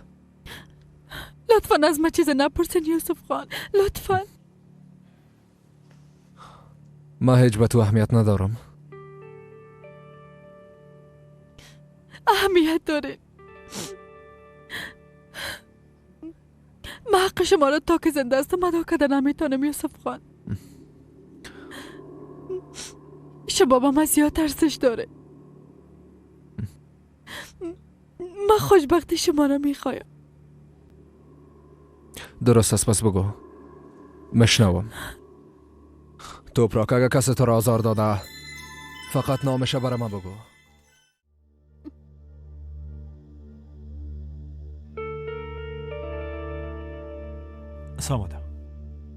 سماده میره تا باید زبا بخپل خبر شم.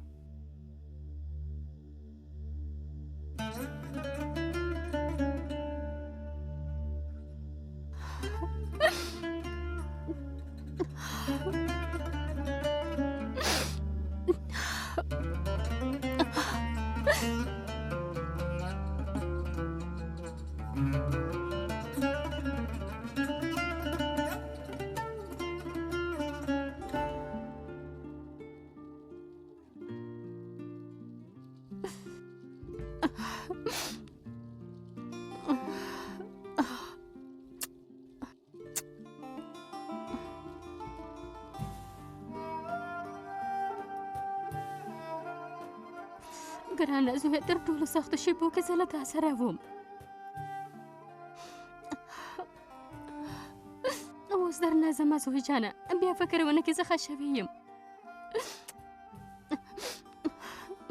که زه هم غواړم چې دلته واوسم زوی جانه، نو دا موضوع به ټول ډېر وځوروي زوی جانه.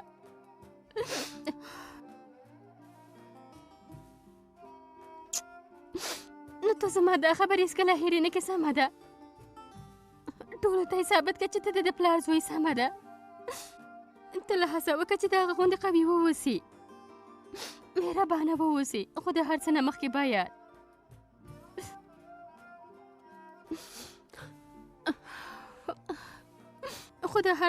ته باید روزګاره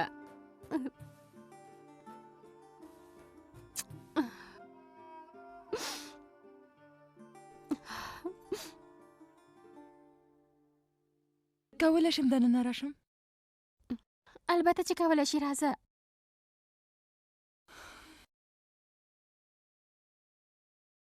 روزګار جانه، توپراک مرده غواړي چې موږ یوازې پرېږدي رانه لاړه شي. کله مې چې دا خبره واورېده باور مې ونه کړ. توپراک تا ډېر ښه فکر کړی دی. یعنې ته دې په پریکړه کې جدي یې؟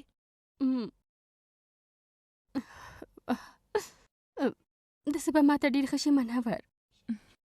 له یوه ځایه به خپل نوی ژوند پیل کړم.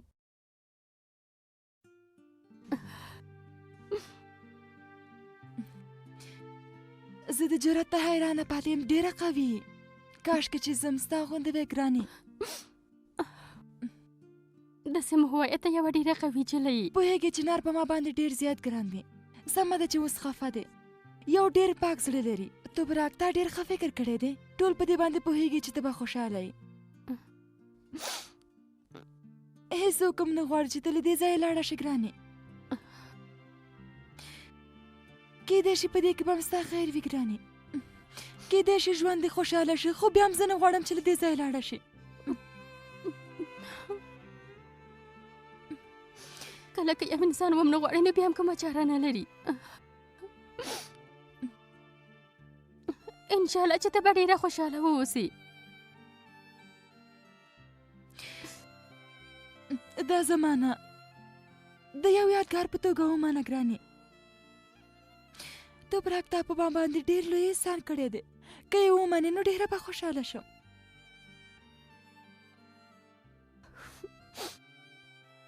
ډېره زیاته مننه کومه منور.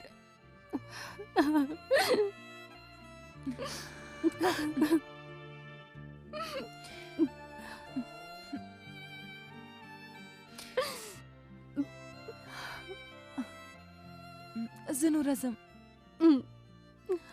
بیا به لاندې سره وګورو.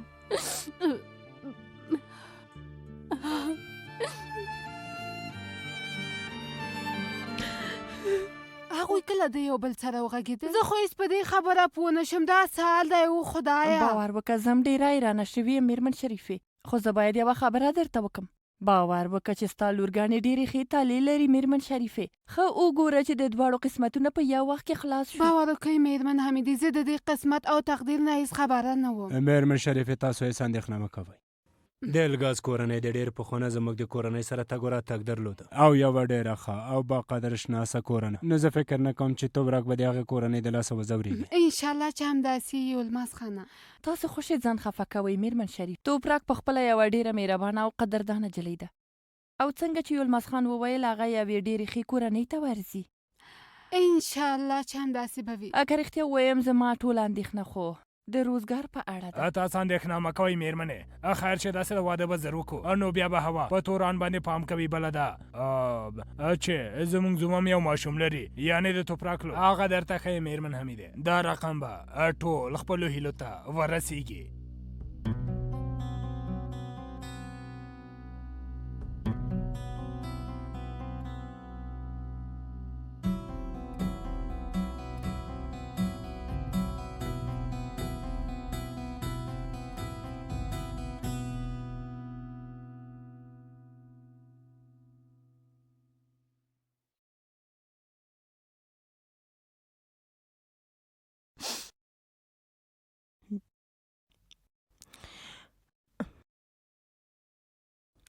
ته تیاره یې خور جانې؟ نن شپه خو امر د نکاح د مامور سره دلته راځي خوري. همدا چې زموږ نکاح وتړل شي، نو موږ له دې ځایه ځو.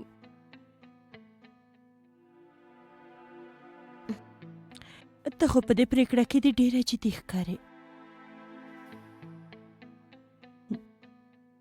انشاءالله چې نیکمرغه شي.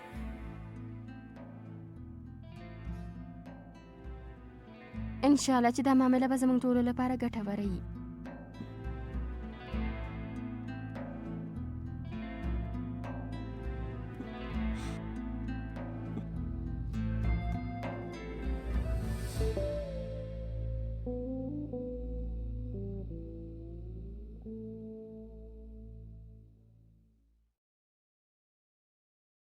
خیرت خودت روی ته ښایي؟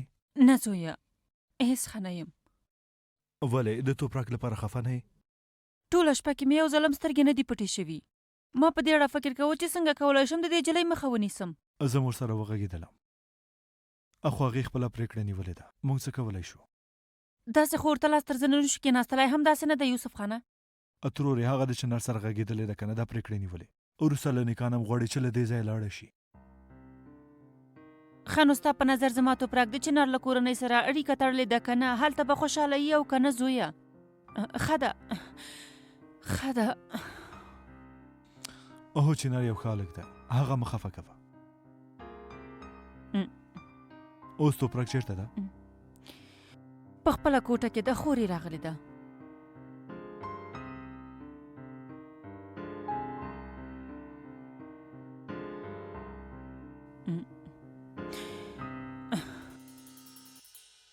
انشاءالله چې وروسته د واده نه به ډېره خوشحاله اوسې توپرک.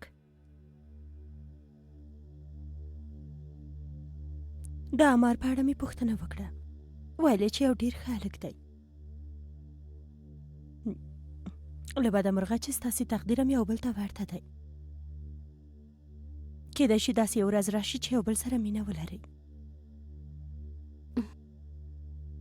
خوري ما مې خپله پرېکړه نیولې ده. وګوره زه له دې ځایه ځم، خو له تا نه یوه پوښتنه کوم. هیله کوم ما ته سم ځواب راکړه، سمه ده؟ دا چې ته له ما نه بېلېږې، ته په دې باندې خوشحاله یې خوري؟ او یا که ته په رښتیا هم زما ښېګڼه غواړې خوري؟ توپرک زه د یوې موضوع لپاره ډېره خفه یم.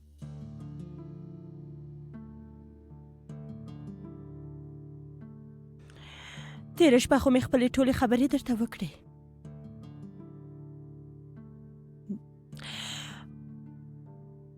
که ته لاړه شي یا اوسې، هېڅ داسې کوم څه به بدلون ونه کړي. تا دې په خپلو کارونو زما زړه مات که زه دې خفه کړم. خو هر څه چې وشي، هره موضوع چې رامنځته شي، ته زما نازولې خور یې، زما زړه یې، زما ځیګر یې، نوک له غوښې نه بېلتون لري.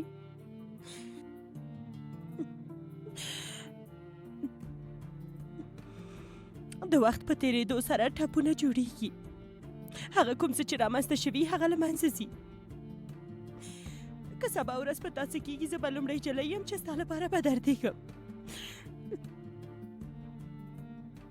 ته په رښتیا هم همداسې فکر کوې؟ کله مې چې مور خبره شوه ته واده کوې، ډېره خفه شوه. دا چې د داسې یو چا سره واده کوې، نو ټوله شپه یې له سترګو نه اوښکې تویې کړې.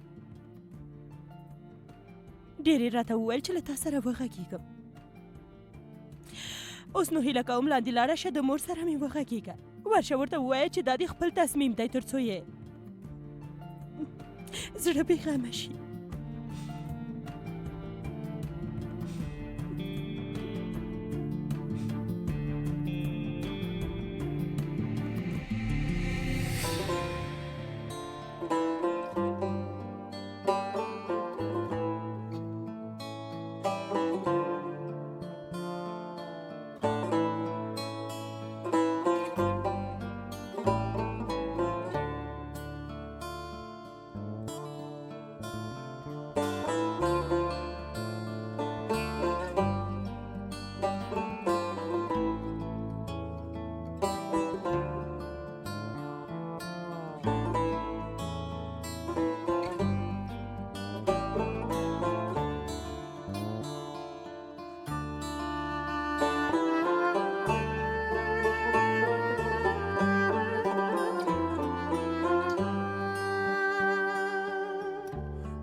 څه خبره ده څنګه لکه چې زړه دې سوځي میرمن هوا ښه باید مو سوځي نازولې خور دې ډېره لرې یعنې استانبول ته ځي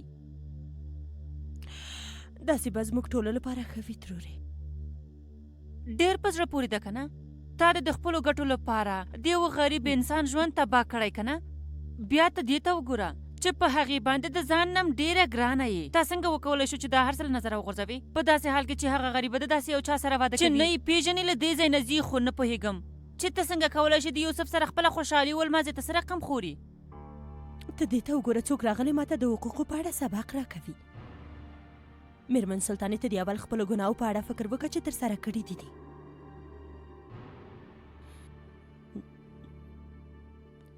هوا توبرک دې اوس ځي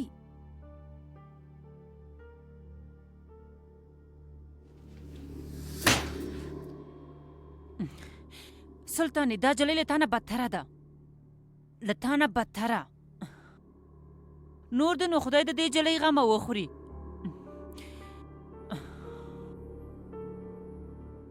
زه خو هېڅ نه پوهېږم چې څه وشو د یوې شپې لپاره دلته کوژدې ته راغلل او ته یې زموږ نه واخیستلې کاش چې یو څو ورځې نور هم دلته پاتې وای لورې مور جانې ما په خپله غوښتل چې دا واده وشي څه وس لاړ شو څه وروسته لاړ شو خو بالاخره ځو نو توپرک ته له دې ځایه ډېره لرې ځې زه به څه وکړم زما د زړه ټوټې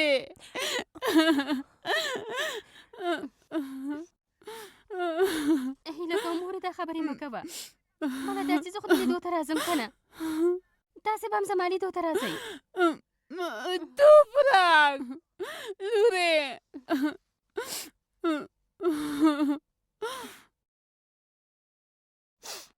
پلار جانه په مور جانې باندې مې پام کوه ته اندېښنه مه کوه لورې زه په هر څه باندې پام کوم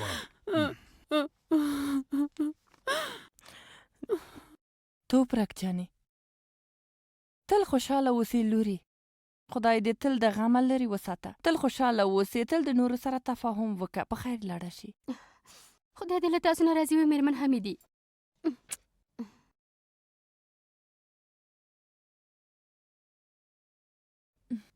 منور انشاءالله چې ته به هم خوشحاله واوسې انشاءالله چې خدای به تا هم خوشحاله ولري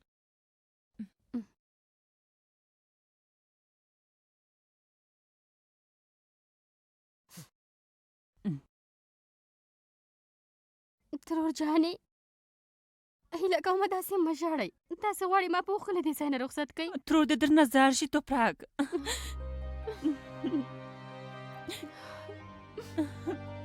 اوس خو درته څه نه وایم خو زه له تا نه ډېره خفه یم هیله کوم له ما نه مه خفه کېږه زما ګرانې توپرک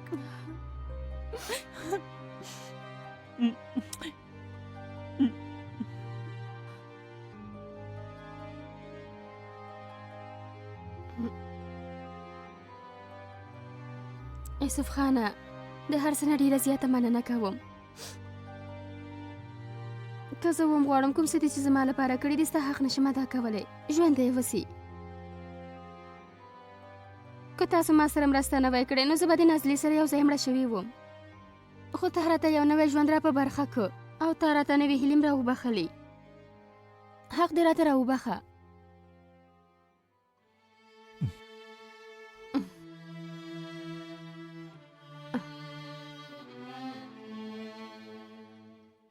اته د خپل حق ماته راوبخه اته زما د کوچني مور شوې په ځان دې پام کوه چناره زه مې خپله خور ته امانت درکوم اپا مور باندې کوه ته اندېښنه مه کوه ستا امانت د سترګو په سر ساتم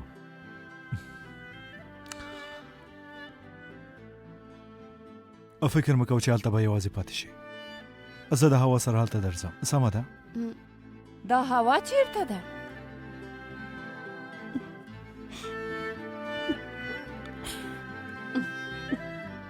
توپرک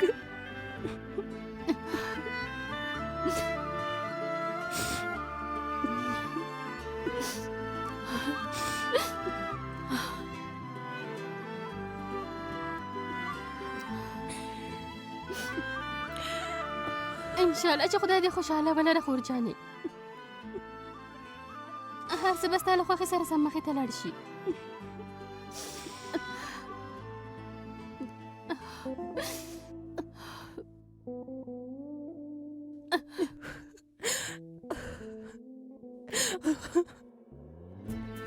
د هر څه لپاره ډیره زیاته مننه. ټول ته د خدای اوږد عمر درکړي.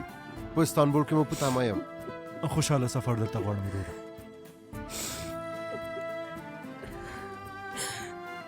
په مخه ښه.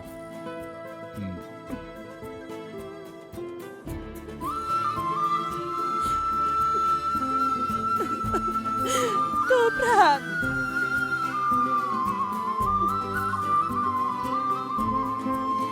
توپرک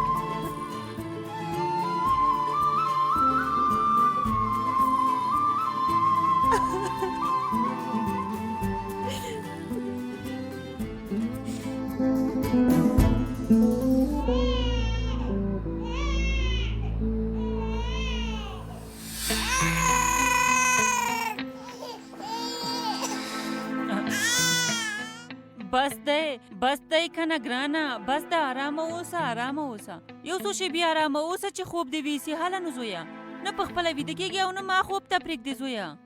زوی جانه زه له تا سره څه وکړم؟ زه خو هېڅ ستا په درد نه پوهېږم. چې څه وکړم. زه پوهېږم چې ستا د درد درمل څه دي، خو زما د لاسه هېڅ داسې کوم کار نه کېږي. هله زویه دا جوشک دې لږ واخله، ساعت دې ورباندې تېر کړه. هله ګرانه زما ګرانه زویه. مېرمنه مې دی، دا هلک بیا راویښ شو. هغه نن شپه بیخي سترګې نه دي پټې کړې. 10 دقیقې ویده شي، 15 دقیقې چیغې وهي. مېرمنه مې دی، په هغه خو به ناڅاپه څه نه شوي که نه؟ په دې نیمه شپه کې خو به اته به نه لري که نه؟ ته ولې نه پوهېږې یولمز خانه؟ د دې هلک درمل یوازې توپرک ده او بس، په هغې پسې ژاړي. همدارنګه که هغه ورسره نه وي دغسې کړېږي. تصور چې یو ځلې زه وګورم. زه ورشه ویې ګوره.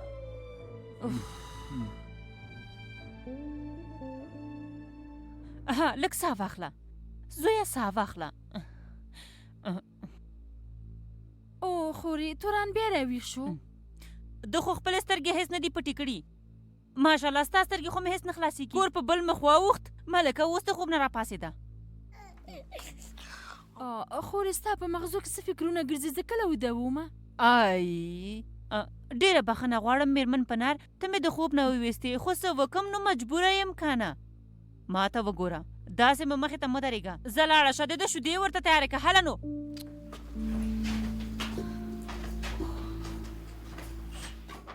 سلطانې مېرمن حمیدې، ته ولې دلته راغلې؟ په ارامه به ویده وې که نه؟ ته څه وایې چې ما په داسې یو وضعیت کې خوب وړي؟ راکه ماته راکه. او انا دې در نظر شي، زار دې شم. نه، زه پوهېږم چې دا د لوږې د لاسه ژاړي. یا خو کله چې مور له دې نړۍ نه لاړله هم داسې و، او بل اوس داسې شوی. نه پوهېږم چې ورسره څه وکړم. اوف دا خو اسانه نه ده سلطانې. دا چې کوم ماشوم خپله مور له لاسه ورکړي اسانه خبره نه ده. پنار تلې دا چې شیدې ورته تیارې کړي، خو زه فکر کوم چې هېڅ داسې کوم کار ګټه نه لري. اړتیا نشته ده چې تاسو مور سره ځان بې خوبه کوئ، پوه شوئ؟ ځئ نو ویده شئ. دا خو ښکاره خبره ده. دا چې روزګار توپرک هېره کړي نو ډېرې شپې به ورسره بې خوبه تېرې کړو. او انا دې در نظر شي. خیر دی زویه، لږې وزغمه ښه، هر څه به سم شي، پوه شوې؟ وګوره ټول در سره نارامه دي. واخله. او زار دې شم. چپ شه هله نو زویه مه ژاړه.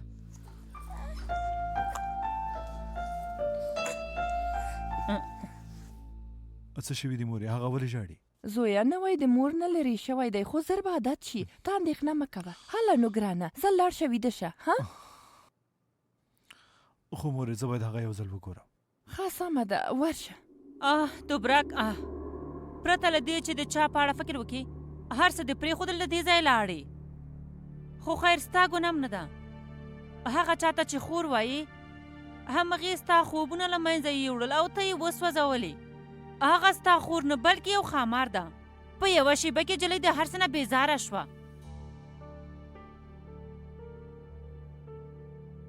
لورې ته خو د هغې خامارې له لاسه استانبول ته لاړې. اوس به موږ د دې هلک د نارامۍ له لاسه همداسې تل ځورېږو. مېرمن هوا به په خپل تخت آرامه خوبونه کوي. ای خدایه دا څه حال دی؟ زویا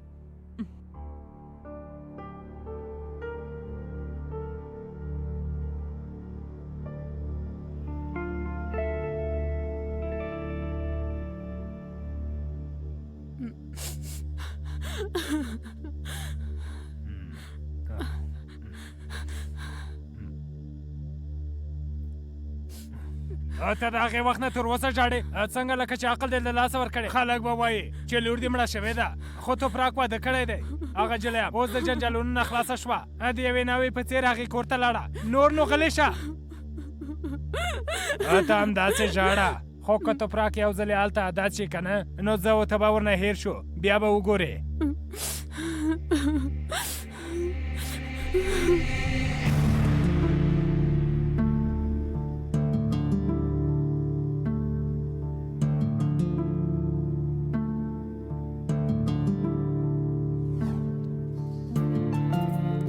توپراک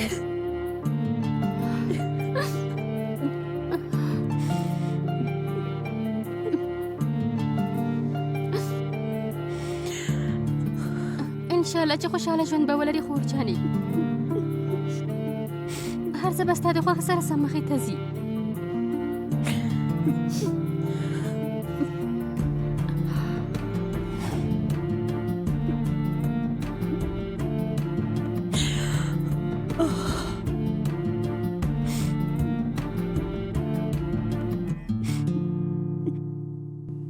ترور دغه چې ماته دروغ وایي ما ټولې خبرې واورېدې تا هوا ته خمار ویلې دا خبره څه معنی لري تا غلطي اورېدلې دي زویا ما ویل چې هغه جلۍ لکه زموږ غوندې ده زه په خپلو غوږو باور وکړم او که ستا په خبرو زویا زه خو نه پوهېږم چې ته څه وایې هسې نه نن د واده په جنجالونو کې ډېر بند پاتې و که نه اوس هم ګورم چې دې هلک نن شپه هېڅ سترګه نه ده پټه کړې البته همداسې مې د خولې نه ووتل ترورې د ډېر بې خوبۍ د لاسه سړی داسې خبرې نه کوي اما ته وګوره په هر څه چې پوهېږي باید ماته یې ووایي توپراک د هوا لپاره دې ځای لاړه ها نه زویا دا هم نو امکان لري دومره ځنډ دې ولې وکړلوري دی خو له لوږې نور مړ شو خورې ما شودې پیدا نه کړې جمیله مې بیا راپاسوله خبره مه لویوه دا ماته راکړه ته ماشوم ته شودې ورکړه ترورې ته له ما سره راشه واخله ها دا شودې ورکړه راځه راځه ترورې دروازه در سره وتړه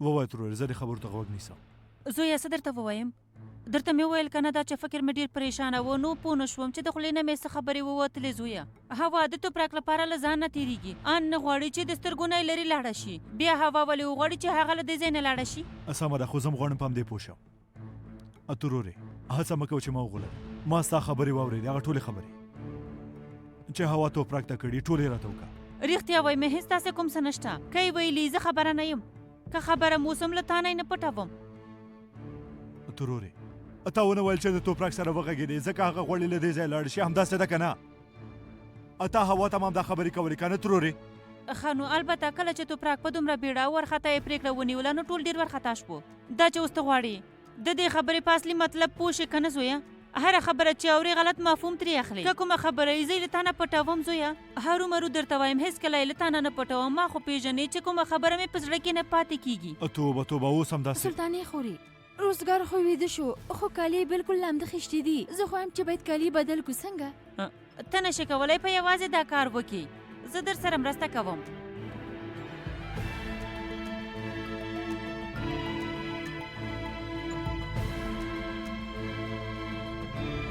ته څه شي ته ګورې زه ورځه نو هله زړ کوه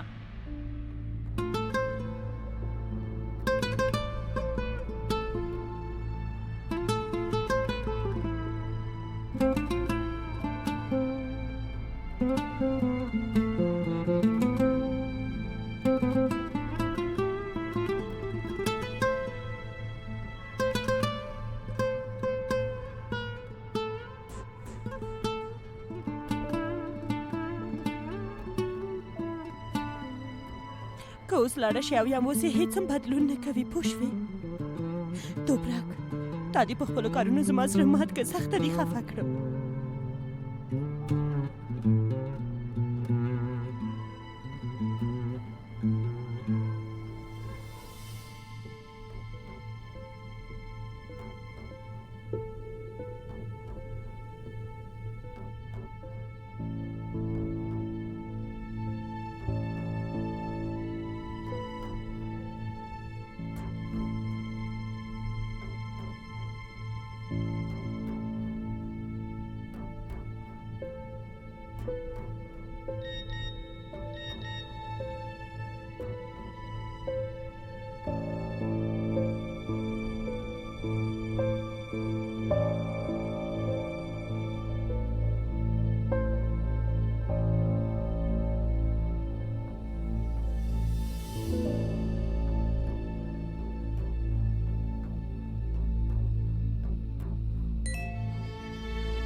بله شیناره څه مو وکړه وروره ستاسو په اړه مې اندېښنه وه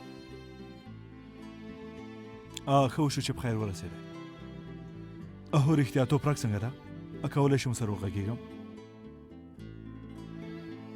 سمه ده سمه ده کومه خبره نه ده سبا ته ورته ټلیفون کوم ټول ته سلامونه کوم ښه شپه ولرئ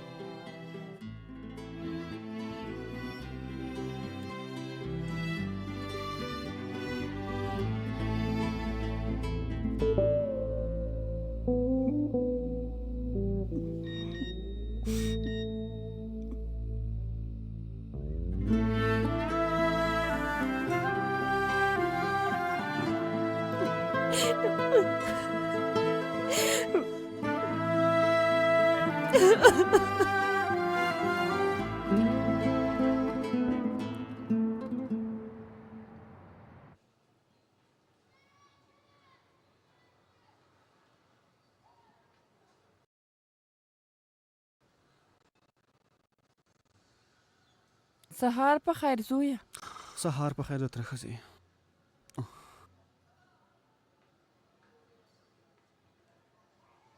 دوی خو یې زده نه کړه چې د سرخان په سر د زیتونو غوړي راوړي. آی زویه د ډېرې غوسې له لاسه مخې ته دې نه ګوري په خدای. واخله زویه، هر کله چې زما درته پام شي نو همداسې یې زویه. هو تل د شونډې پیړې نیولې وي، داسې ښکاري لکه چې د هر څه نه بې خبره یې، خو داسې نه ده. ها کارونه ډېر دي د تره ښځې، هر څومره چې هڅه وکړم بیا هم هېڅ نه کېږي. ژوند همدې ته وایي زویه، لامبې لامبې او فکرونه کوي چې د دنیا هغې سر ته لاړې زویه، خو کله چې ګورې یو متر لامبلې دي په کوم بل کار کې مصروفه یې،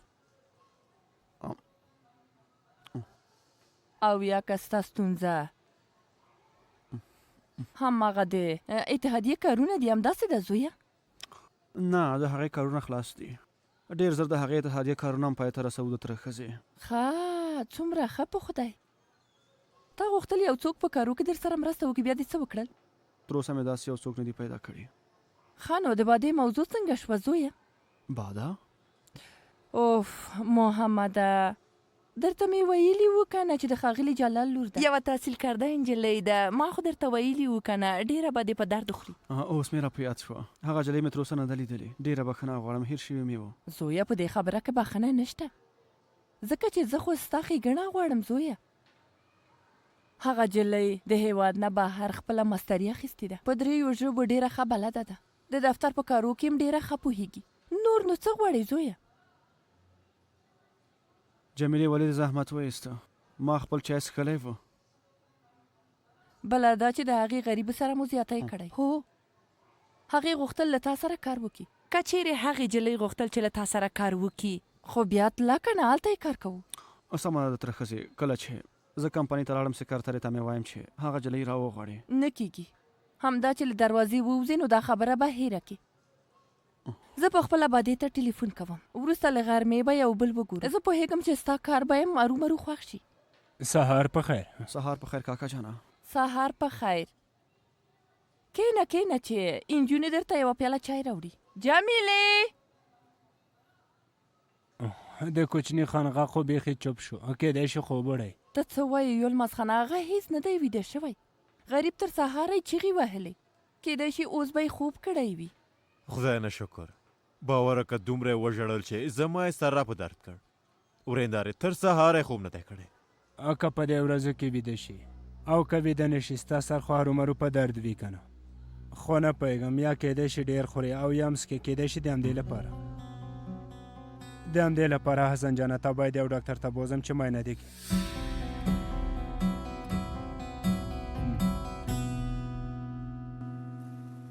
د کور ټول غړي را پاسېدلي جلی. هو یلماس خان همدا اوس د ډوډۍ خوړلو میز ته لاړه خوري. ښه ده. د یخچال نه د شیان راواخیستل. میرمن حمیده هر سهار وایي چې زما د خوښې شیان راوړئ. فکر کوم چې په خوب کې ویني. وګوره اوس یې وباسم. یو ځلم داسې شوي دي چې زما د ویلو پرته دې کوم کار کړی یي؟ خورې د کوژدې فلمونه خو راوړل؟ زه پوهېدم چې ته به هرومرو دا پوښتنه کوې. تا ته یې څه؟ ستا کوژده خو نه وه که نه؟ داسې مه وایه توبه خورې. بالاخره موږ هم هغه محفل ته تللي وو. ما خو به یو سل وارې دې کور ته تګ راتګ کړی خو ما هېڅ هم ونه لیدل. آخر خبره شوم چې ټول اورګوپ راغلی وو او ځینې خلک وایي چې د قصر نه هم ډېر خلک راغلي وو. البته چې راغلي وو جلی. د خانجي اوغلو په کورنۍ کې د مېلمستیا وي او څوک دې ورته رانه شي؟ اوف خدایه موږ خو نه وو راغلي خورې زه خو په یوې خبره هېڅ پوه نه شوم. هغه چې هغه بنیامین زوی م کوژدې ته راغلی وو جونید زه خو هېڅ پوه نه شوم چې هغه ولې راغلی وو. هغه په یاد یې دي چې یو شپه دلته راغلی و بیا یې مناسبات د یوسف خان سره خراب شول. څه دې وویل جونید دلته راغلی و؟ ښه نو چې هغه مېلمستیا ته راغلی و نو ما ولیده او که ومې نه لیده جلی؟ ما خو په خپلو سترګو ولیدو. زه تللم چې مېرمن حمیدې ته شړه راوړم بیا مې هغه ناڅاپه ولیدو چې هوټل ته دننوتو. په خپلو سترګو مې ولیدو. همالته مې د انجینو نه پوښتنه وکړه بیا لکه د طوفان غوندې له هغه ځینه ناڅاپه لاړ. کیدای شي سالون ته تللی وي ځکه ته هلته ونه لیده خوري. هو کیدای شي د همدې لپاره مې نه وي لیدلی. که نه نو ته خو پوهېږې زما د سترګو نه څوک نه تېرېږي.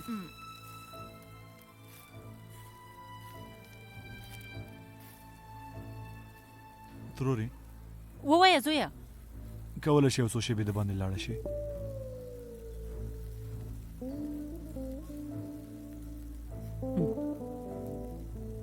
تېره شپه د دې لپاره چې ډېره ستړې وې مې نه غوښتل چې ټینګار وکړم خو اوس غواړم در سره وغږېږم. باور وکړه یوسف خانه. اړتیا نشته چې ځان دې ستړی کړې.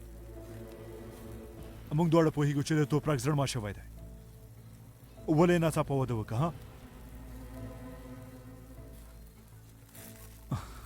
همدا اوس باید هغې د تلو لامل راته واضح کړي پوه شوې؟ هوا څه کړي دي؟ هغې ته یې څه ویلي دي؟ توپراک د هغې د لاسه لاړه؟ هله نو ووایه. څه دې وویل هوا؟ ترورې مې مجبوروه چې کومه بده خبره درته وکړم. زویه زه هم نه پوهېږم چې څه درته ووایم. د پرون راهیسې مې چې وینې هم دا پوښتنه رانه کوې چې توپراک د هوا د لاسه دا ځای پرېښی څنګه لکه چې هوا کوم کار کړی ځکه د اعصاب خراب دي. دا پوښتنې پرېږده او زما ځواب راکړه پوه شوې؟ ته زما رئیس او هغه زما خور زه د زویه. ځینې خبرې دي چې باید د کور نه باندې ونه ویستل شي. باید په کور کې پټې وساتل شي. ته خو په ما باندې فشار راولې خو ځینې خبرې دي چې باید ونه ویل شي. هیله کوم په ما باندې فشار مه راوړه. هره پوښتنه چې لري لاړ شه د هوا نه یې وکړه.